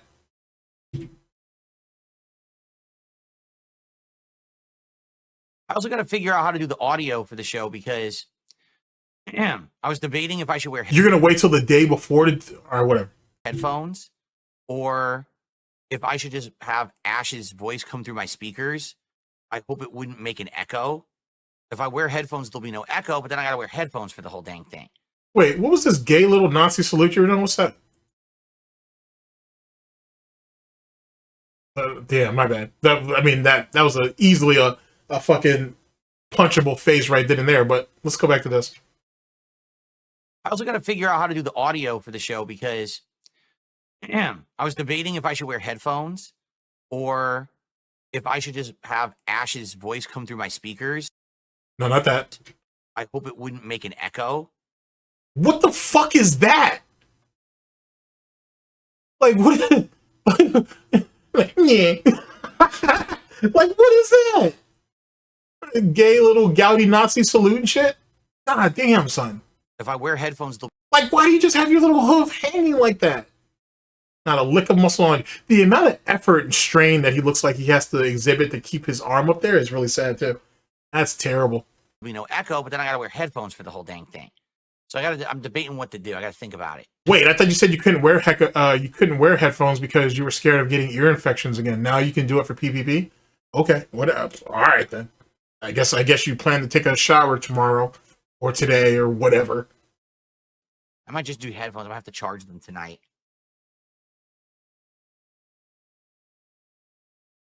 What a useless individual. All right. Oh, I think it's time to end the show. And thank you guys for chilling with me here today. Thanks for the early support for those who supported. We're already halfway to our goal for the day, which is excellent. All right. So, ladies and gentlemen, tomorrow is excellent. All right.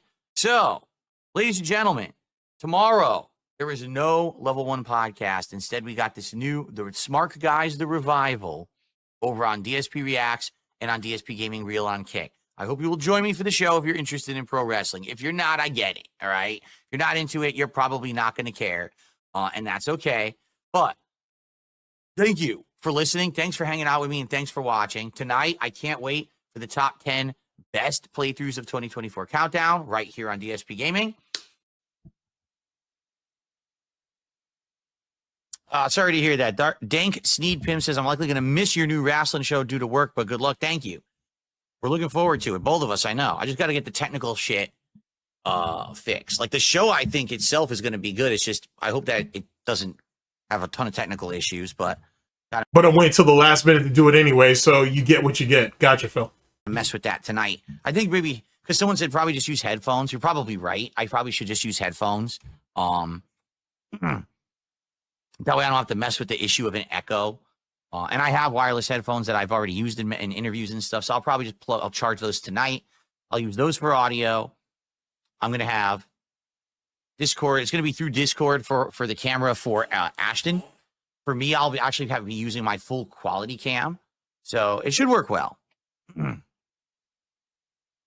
Captain DCW says he's going to get a new monitor tomorrow. Yeah, I don't care about any of that. All right, then. Well, there you go, ladies and gentlemen. And we'll see what the clusterfuck that follows that comes about. That's just... well, that was enlightening, to say the least. Holy shit, that was just failure on top of failure on top of failure. Like, that dude has no plan whatsoever with how that thing is going to work and how that's going to go. That's shameful. Anyway, ladies and gentlemen, we'll see how episode 1 goes or whatever. I'll go over it. We'll see what's what. And yeah, I guess we'll just have to wait and see. As it pertains to how long it goes, I'm not sure. I'd definitely say it's going to go over a month. It'll go over a month. I'm going to say between 1 and 3 months. If it goes further than that, I mean, to be honest with you, they should at least go all the way till WrestleMania. At the very least, they should go till WrestleMania. So I'm going to say that. I'm going to say it goes until at least WrestleMania, and then we'll see what happens after that. But then again, if they try to do too much too fast, who could say? But either which way, in my closing thoughts, I think the upside is really on PPP's end. To be honest, I mean, granted, he's the one that's coming with all the knowledge and know-how anyway. So he's literally going to be able to dictate it. You know, he's dictating the show. To be honest with you, he's in control. And DSP is just along for the ride and collect the shekels. Yet again, I'm waiting to see when DSP's ego is going to come into play. On top of that, I wouldn't be surprised if more people from PPP's audience start donating to PPP directly and not actually to the show. Because why the fuck pay DSP when you guys know how to donate to Kino Casino on Kick? Just donate it to them afterwards. PPP will get the alerts, so he may not read them, but he'll get them. So there's that. We'll see. There's all kinds of ways of trolling and fucking DSP over on this, and PPP getting a shine. But time will tell on that, and we'll see what that is when that is. Ladies and gentlemen, thank you very much for listening in. I really, very, very, very, very, very much appreciate it. I'll catch you guys for the next one, whenever that may be, hopefully sooner than later. Ooh, shoot. Let me finish this tea up and get myself started. And, ladies and gentlemen, this is DSP News. Always late, never breaking, unreliable coverage that you can't count on. Oh, yes! A GTG Network and Productions for the Snort Report, for SnortBucks Coffee Company, and all of our subsidiaries and affiliates. I'll catch you guys for the next one of these. Later, people.